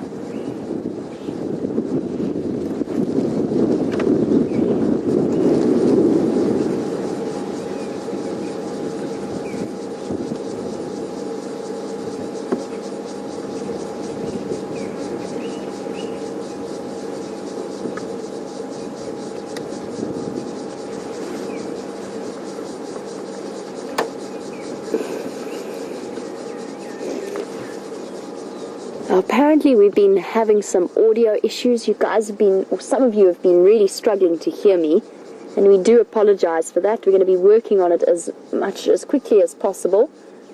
But if you were struggling to hear it, it should be fixed now, and you should be back up and audible once again. And if you missed my soliloquy on the lioness, she's looking stressed and she's not young. She is not a young lioness. Her nose is completely black. She's got ticks around her eyes. She is under pressure. But she's a beautiful girl, and those bright orange eyes.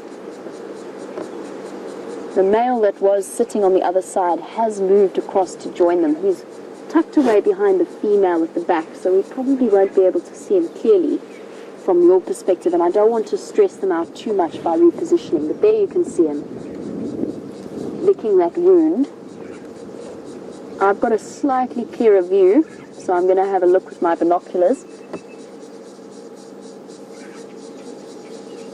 It's deep. It is quite a deep injury. There's a flap of skin that's been pulled away, and that's almost certainly come from a conflict with a male lion. I can't say for sure, but I think it is. There he goes, he's up. Oh, shame. They're so skittish, they even got a fright when the leaves blew past them. Oh, got in the female's space. Here he comes. Ah, she's definitely an old lady. And a bit grumpy. She wasn't really that keen on him coming to join her.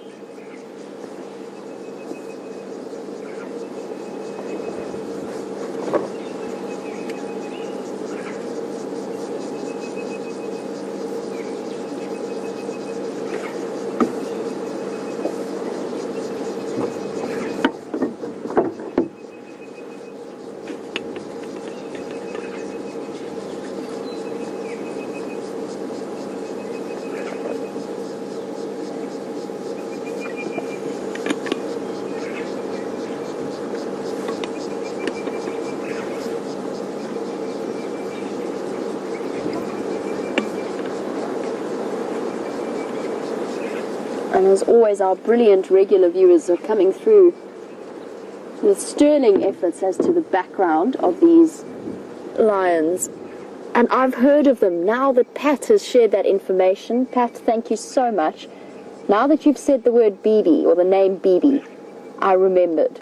I have definitely read about them in conjunction or in connection with the Mapojos. Now, Pat tells me that the older tailless lioness, known as BB, she had 2 adult daughters, one of whom was also missing a tail, or had also lost her tail. And they had had cubs by the Mapojos. BB also there were also 2 sub-adult females and 1 sub-adult male known as Solo, and a single surviving sub-adult female in a split away from the pride, from what I understand. Sure. Bit complicated. I might need a mind map or something. A family tree.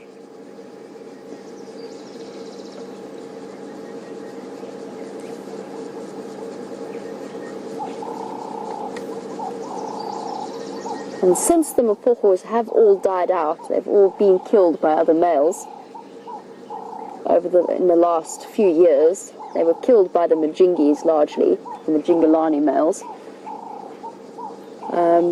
It could be why there's a bit of a power vacuum that the Matimba males stepped into. So the Majingis came in and displaced the Mapojos and eventually killed the last surviving members of that coalition.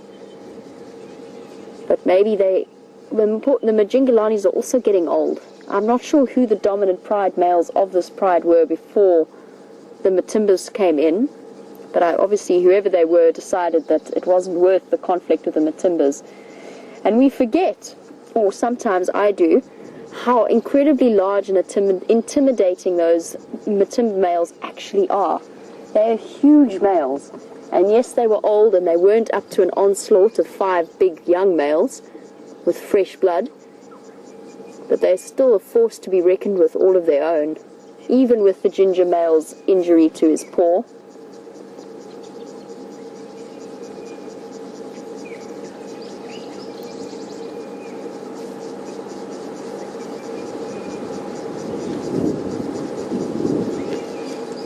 A whole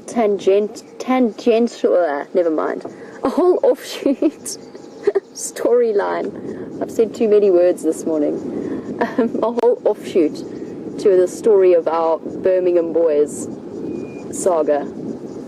An unforeseen impact to the disruption in the lion world that stretched all the way to Londolozi, and then in an amazing turn of affairs returned back to our boundaries.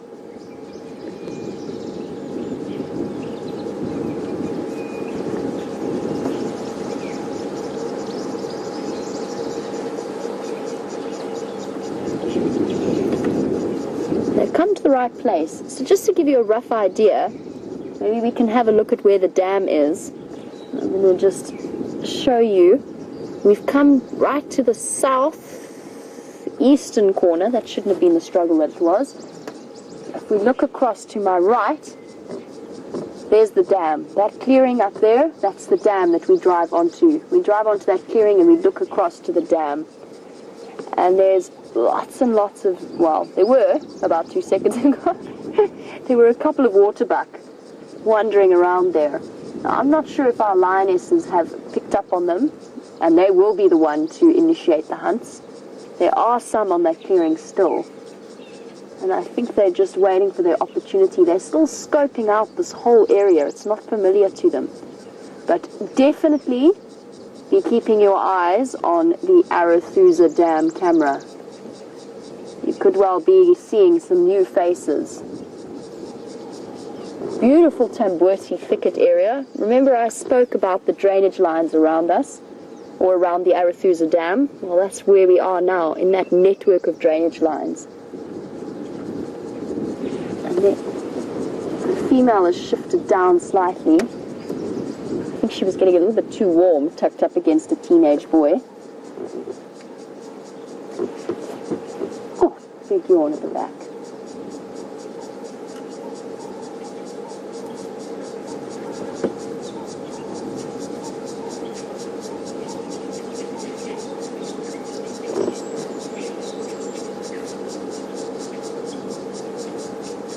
I'm not sure where this particular young male thinks he's off to. Maybe he's thirsty enough or brave enough start heading towards the dam. Shame. He's looking so hungry. We have to really keep, but it's good. The day is windy, it's nice and breezy. That's going to work to their advantage. It's going to keep prey unsettled and allow them to sneak up on them unannounced. And I think he just went for a bit of a wander. Don't go up that way, boy. There's a staff village there. And a storeroom. That's a good boy.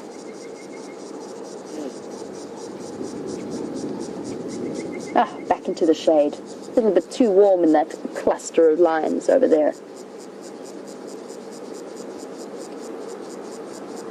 And there you can see that serious lack of mane as he was walking around. They always look like teenage boys caught right in the middle of a growth spurt. They've got huge feet, skinny legs, and sort of scraggly facial hair. He is young. 2, maybe just over 2.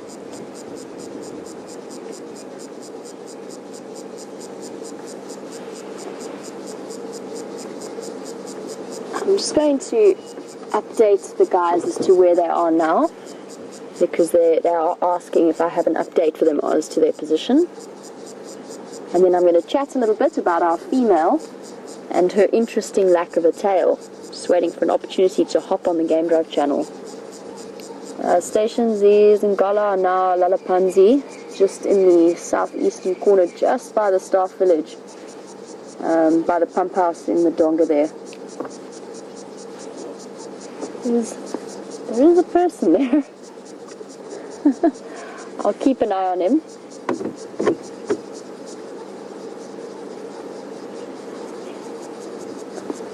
Excuse me, sir, there's lions. Please don't scare them. They're quite relaxed. These lions come from lodges where they will have seen people before many times. The only thing I don't want, I'm not in any way worried for that man, but I just don't want him to scare them away. I'm going to just watch and see what he's doing.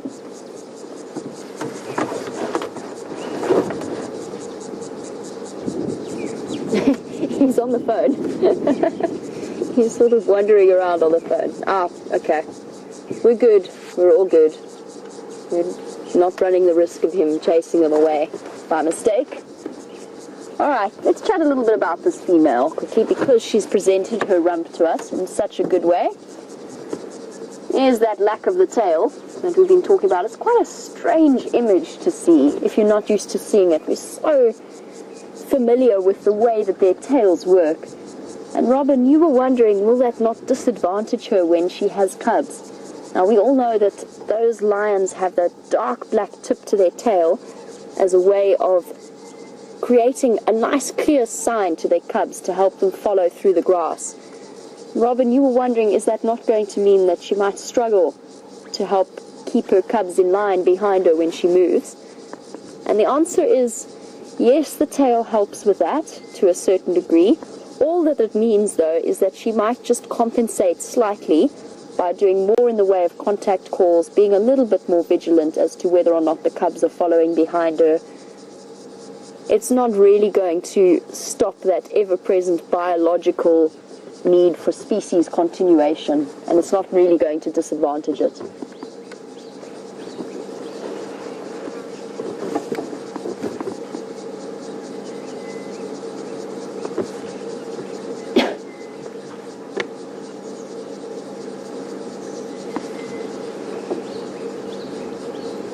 It's interesting to see her without a tail, and apparently that was a hyena injury.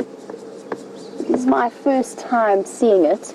It looks like, almost like a docked dog's tail. Now, I know that that practice has been banned in South Africa for the last few years, but there are still some older dogs whose tails have been docked by breeders wandering around. And the way that it would have worked, yes, they have bones that are most of the way down that tail, and a level of probably about, I'm not sure, maybe about halfway. I'm just thinking of the skeletons that, or the anatomy drawings that I've done of lions in the past. It doesn't reach all the way to the tip, so the rest of that is very strong muscular and connective tissue that allows it to, that great degree of flexibility to swish and to flick and to counterbalance them, as well as acting as such a perfect mood indicator. As I said, I find it slightly more difficult to read her body language just because she's missing a tail. Interesting.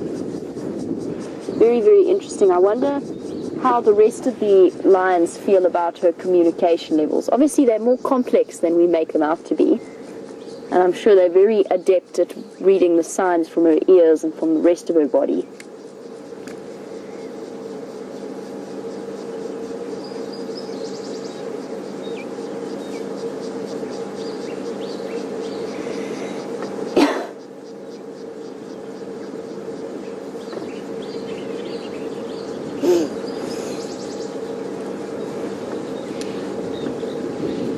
And we have a question from Kirsten, who's watching all the way in Durban, I believe, part of South Africa, on our coastline.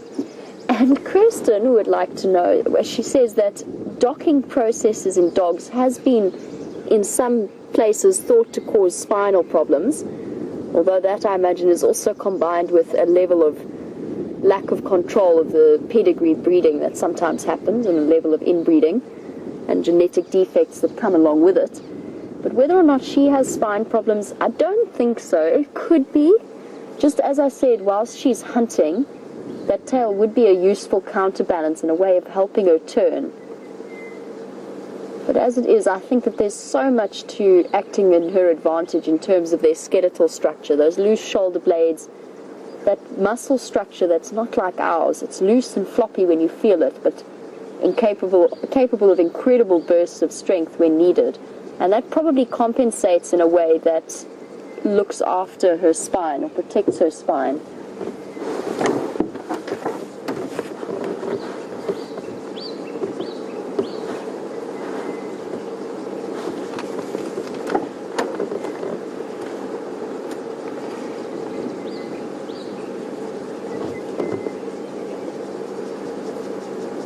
Aha! Now here we have a brilliant question that's come through. Something I didn't think of, but it would really bring the story full circle.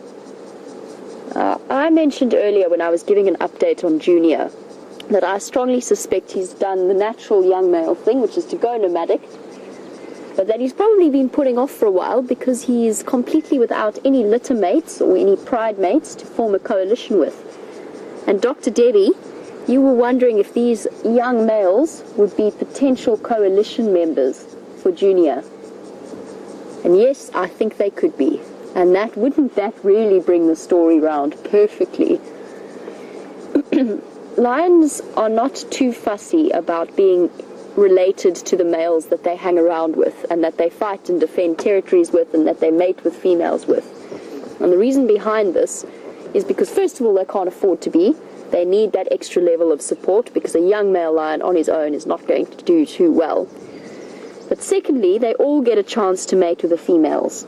So there's not one dominant member who gets a chance. They all will have a chance at some point in their lives to pass on that genetic structure.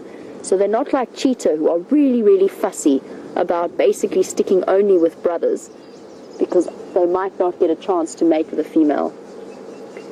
If they were to split away from this pride and they were to encounter Junior, and I mean the Sabi Sands is a big place and we don't know where Junior is, but it's nice to hypothesize or to guess at what might happen. The three of them will be very tightly bonded. Obviously, they're litter mates. They come from the same place. So there's him and then there's those two little boys at the back.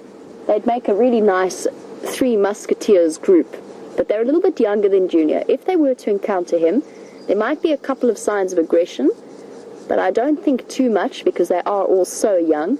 Might take him some time to get to know them, and then they'll start to push in and join as a coalition together. It would be very interesting to see. Now, as far as I know, the oldest male in the Mapocho coalition, who is known as, hold on, brains gears are whirring, was Makulu, I think. And he came into the Mapocho coalition of those 5 other younger males who were very closely related. And there's a lot of conjecture as to whether or not he came from the same father.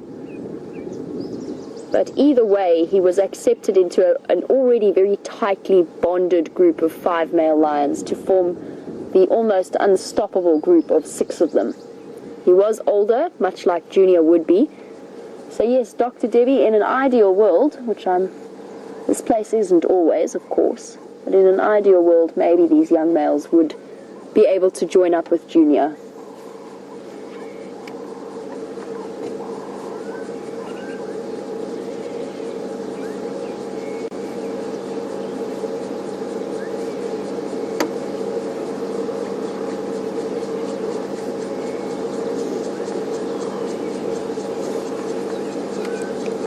And I have one more question to pose for you,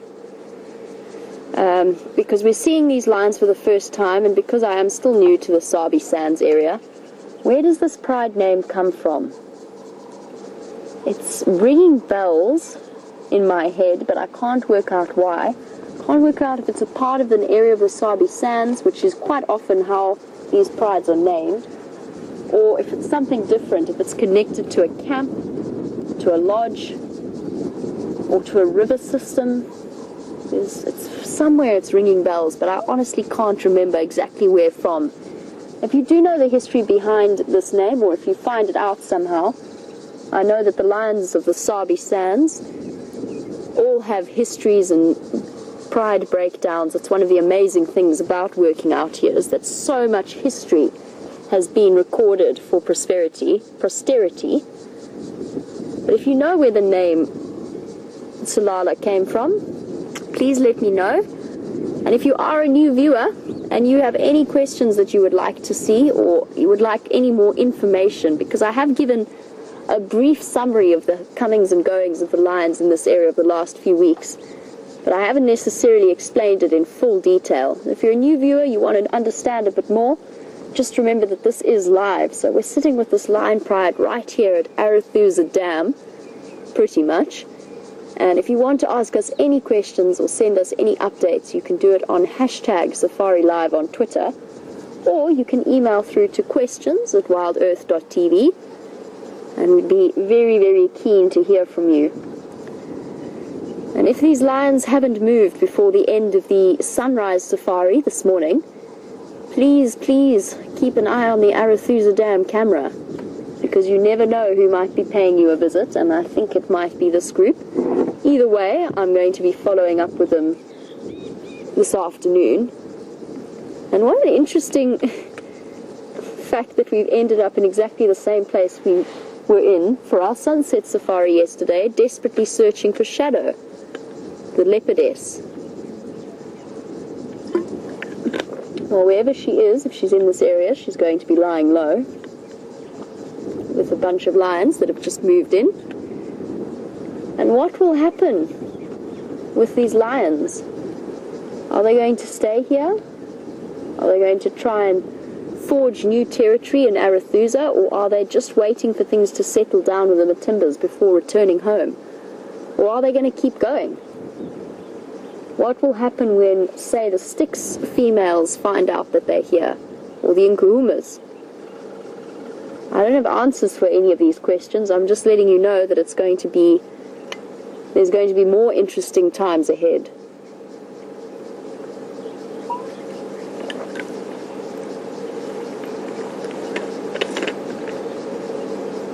Now, I think we've done it fairly well, but I'm going to do a deliberate request from Bryan. I know we've kind of covered it. Oh, no, but you lions, you're not cooperating very well. Please turn your heads back to us. Basically, what I wanted to ask Bryan to do is for all of them, or at least the ones that we can see, the two in front, starting with our our tailless female, let's zoom in nice and tight on her face. And I'm sure you guys have got screenshots, but I'm giving you a nice opportunity here to get those whisker spot patterns and that tatty ear. So there you go. Grab a screenshot now and share it with us. And I'm sure you got a picture of her nose as well when she turned to face us, and those beautiful orange-colored eyes. But this is the perfect opportunity so that whenever we need to see them, let's say they split further and we don't know who they are, okay? She's kind of recognizable. She's got no tail. But for the others as well, it might be really useful. And let's try, if we can, he's now licking his foot and not being very cooperative, but let's try and get that male that's just behind her as well. And who knows, get a shot of those whisker, distracted by leaves. Come on, boy, look back. And maybe in 3 or 4 years' time, you might see a group of 3 young males, or even 4 with Junior, and we'll be able to look back on the screenshots that you got from today and compare them. He's not being very obliging though, is he, Bryan? Oh well, we'll keep our eyes peeled for further opportunities. Maybe, as well as him, that male lion at the back there, the young male, he's turned his head fairly well.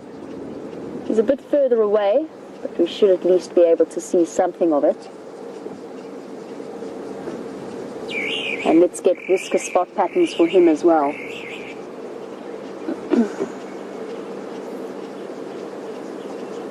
There you go. Perfect. Thank you, Bryan.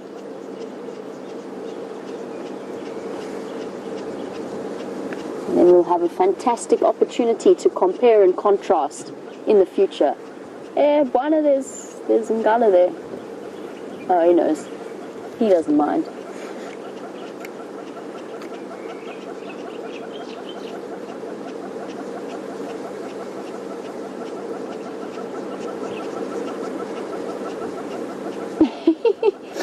I'm not sure if you can hear it, but the squirrel's still shouting. He had a bit of a break, And maybe he had a bit of a nap and forgot that the lions were here, but he's still going. Quite half-heartedly, I might add.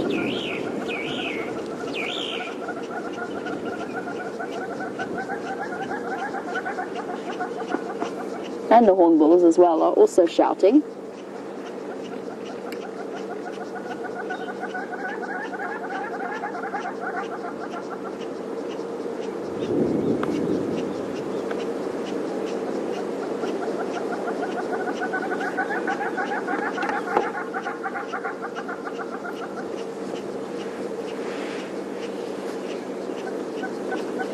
I tried to explain this a little bit earlier, and it's so complex to kind of get a handle around this. Let's look back at what we know from with the Birmingham boys. The Birmingham boys came in, they took over from the Matimba's territory. That is natural, the females. That is a natural part of the whole lion process.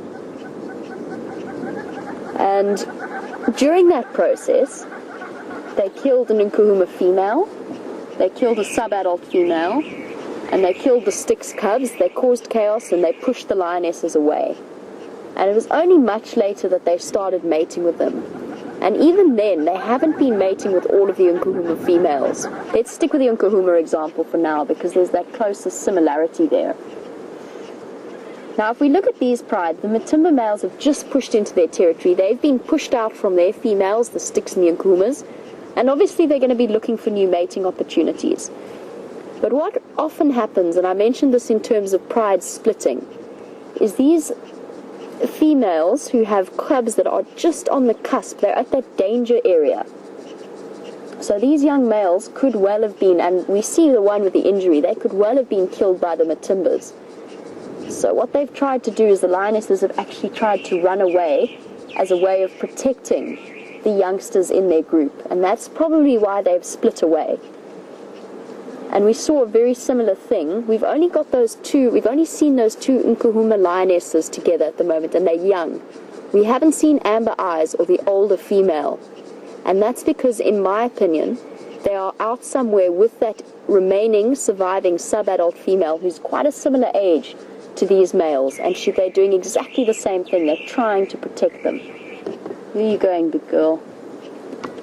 Are you going to go find some shade?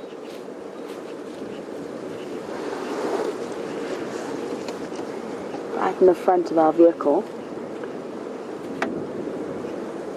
Has she seen the waterbuck yet? I don't think so. Oh, barreling after her. Oh, sweet. Here they go into some very dense vegetation.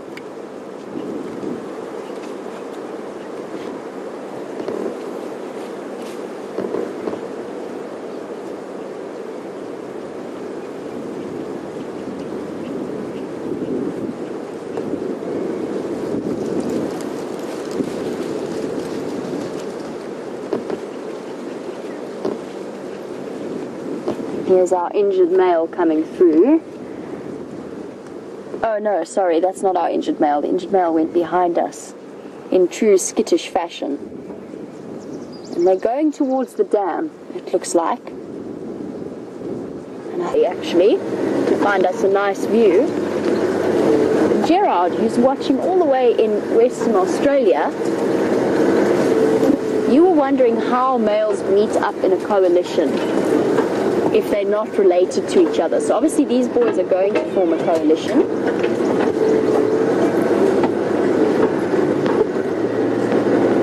Gotta be careful here. Sorry, Gerard, I will answer your question in a moment.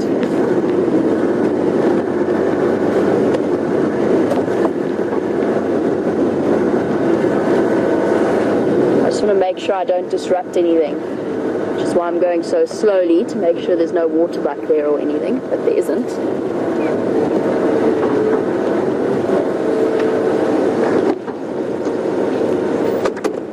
Stop here for now. There's another vehicle coming in behind us. So Gerard, if we have that wonderful situation where these three males survive this current situation, they go off on their own, form a coalition, and then meet up with Junior. You were wondering how that would happen. Now, male lions carry a very strong scent, even if they're not scent marking, so they'd probably know that the other lions were in the area. And then, as I said, it's not going to necessarily be an easy approach. There might be some aggression because they don't know each other. But because they are young, I don't think it would be terribly pronounced. It definitely wouldn't be a fight to the death situation as you see with the older males. There might be a few rumbles, a bit of posturing, and throwing their weight around to try and establish dominance, but particularly when there's an age difference, here comes this other female, it should settle very, very soon. And they make friends with each other by then rubbing their faces along, much in the way we've seen them do in their greeting ceremony. It's far more common with males than it is with females. And an interesting project that I participated in many, many years ago, I think it was about 6 or 7 years ago now. It was in a closed system with a controlled population of lions, but they needed to keep the genetics fresh. And they wanted to help out the young male who was coming from their coalition in a way that they could form a healthy, surviving one. What they did was they darted this young male, removed him from the pride, and put him in a boma, so a fenced area. And then they brought in another male lion from a different part of the country and put him in the same boma. Both a similar age, both at the right sort of young age where they'd start to split. And then the vet who was in charge of the whole operation took a cloth. Now when you dart a lion, you generally you don't block their ears, they hate it, but you try to cover their eyes a little bit. Just when they are anesthetized so that they don't stress out because their eyes stay open. So you put a little bit of gel in their eyes to stop it from drying out, and then you put a cloth over them for a while. And what this vet did was he took the cloth at the end of the whole process when they were both still drugged in the boma, rubbed it all over the face of the one male, and then took it across the other one and rubbed it all over his face, and did that a couple of times. And he said to me, they're going to wake up in a strange environment, and they're going to smell like each other. They will be instantly bonded and form that coalition. And I think that that instinct towards forming a coalition is really, really strong because it gives them such an added advantage for survival.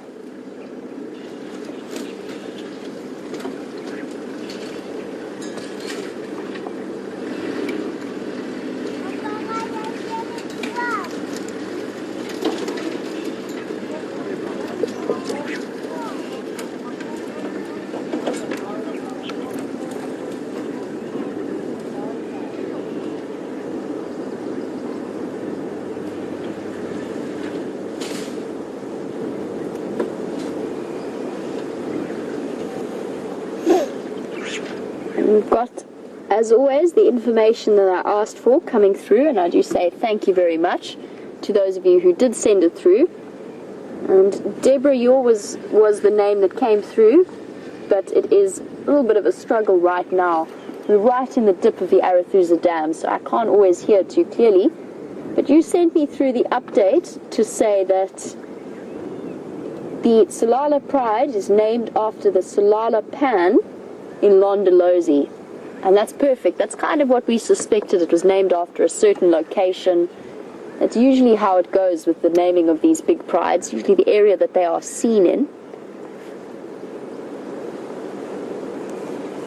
And it's interesting, I mean, this is a slight off-topic subject, but one of my favorite things to learn about a reserve is why a road is called what it's called. Because some of them have just been randomly picked, but some of them come with the most incredible stories. And just a quick example, since our lions are lying down, is one of the reserve that I used to work at. There was a road called Shlalagashle.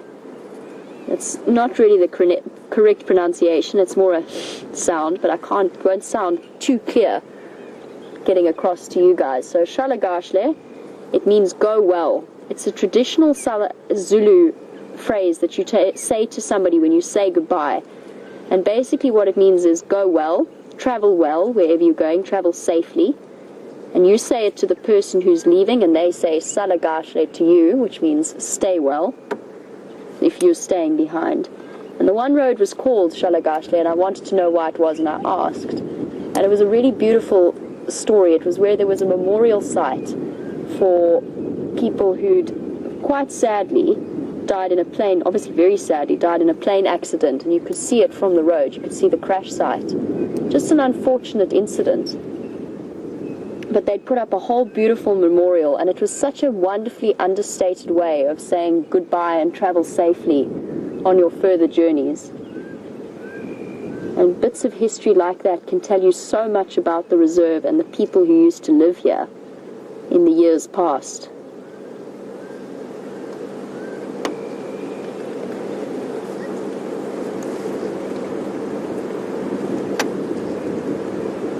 Can you hear the wind picking up? I'm going to show you something. There's a big distance between them, and it's too open for it to mean anything right now. But I want to show you the option that the lions have.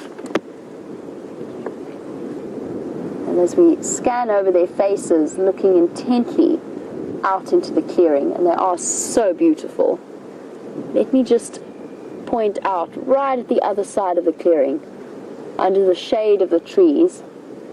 I'm not sure, Bryan, if you can see them, but if we go to our buffalo weaver's nest and go all the way through, here we go. There's waterbuck lying down there, completely unaware of the lions. The lions have approached from downwind, completely instinctively, so as not to alert anything to their presence. So the wind is blowing the waterbuck scent towards us and towards them. They're going to have to play it patiently and play it safe. You can see how open it is as we pan back towards them. But this wind howling is going to give them a definite advantage in this situation. And they do need to eat. They're going to be on the lookout for food.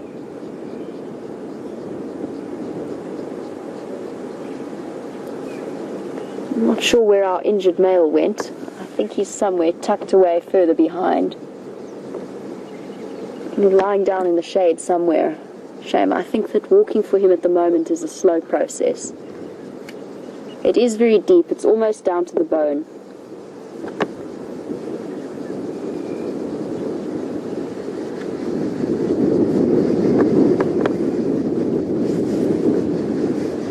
And they've come out into this beautiful open area that is the Arathusa Dam.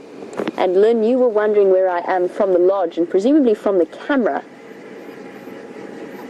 So we're on the opposite side to the side that we're usually on. We're on the eastern and the southern side of the dam. The lodge is tucked away in there, exactly where Bryan's pointing. It's hidden behind the leaves of the trees, but it is there. Oh, look at those beautiful flowers. Sorry, I'm distracted slightly. The boer beans are flowering. How beautiful is that? A sign of spring. But yes, Lynn. Oh, that's so pretty. Look how beautifully bright red those are. Those are the flowers of the weeping boer bean.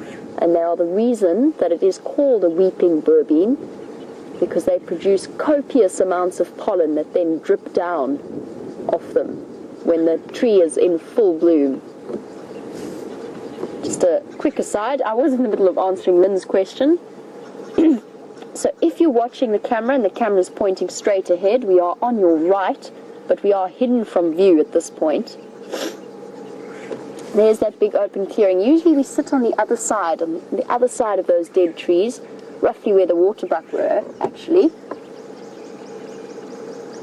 But just to orientate you, that is where we are.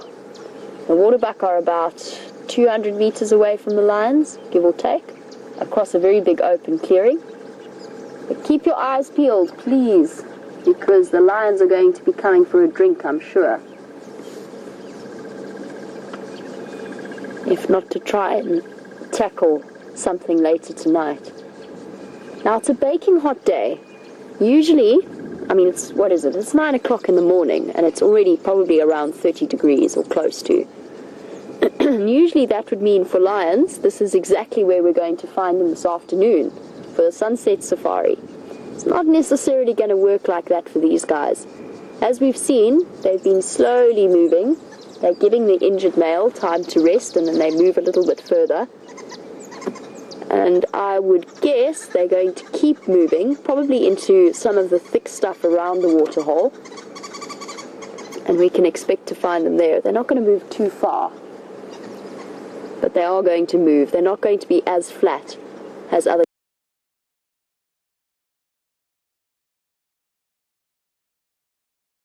move. They're not going to be as flat as other on Earth. We're going to be able to see him from where we are.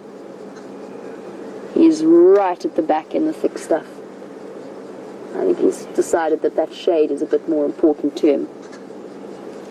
All I can see is the odd tail flick. But a beautiful pride of lions and such a wonderful surprise. Oh well. As we're slowly coming to the end of our sunrise safari, we want you to reposition, Bryan. Lean in a bit so I can get both. Lean in a bit. Get us both in. Just to double check. We come to the end of our sunrise safari. It's been an incredible time and such an unexpected sighting to see these lions come all the way up from Londolozi. I'm not sure how far it is that they've traveled, but it has been quite phenomenal. And a big thank you to Bryan for all of his fantastic camera work and for bringing the thumb along, as always. I'm sure you're all happy to see him back from leave once again. And a big thank you to you all for your wonderful information, and to the girls in FC, Tara and Kirsty. We give a big thank you for directing our show. Have a wonderful day in the world wherever you are, and we'll catch up with you later.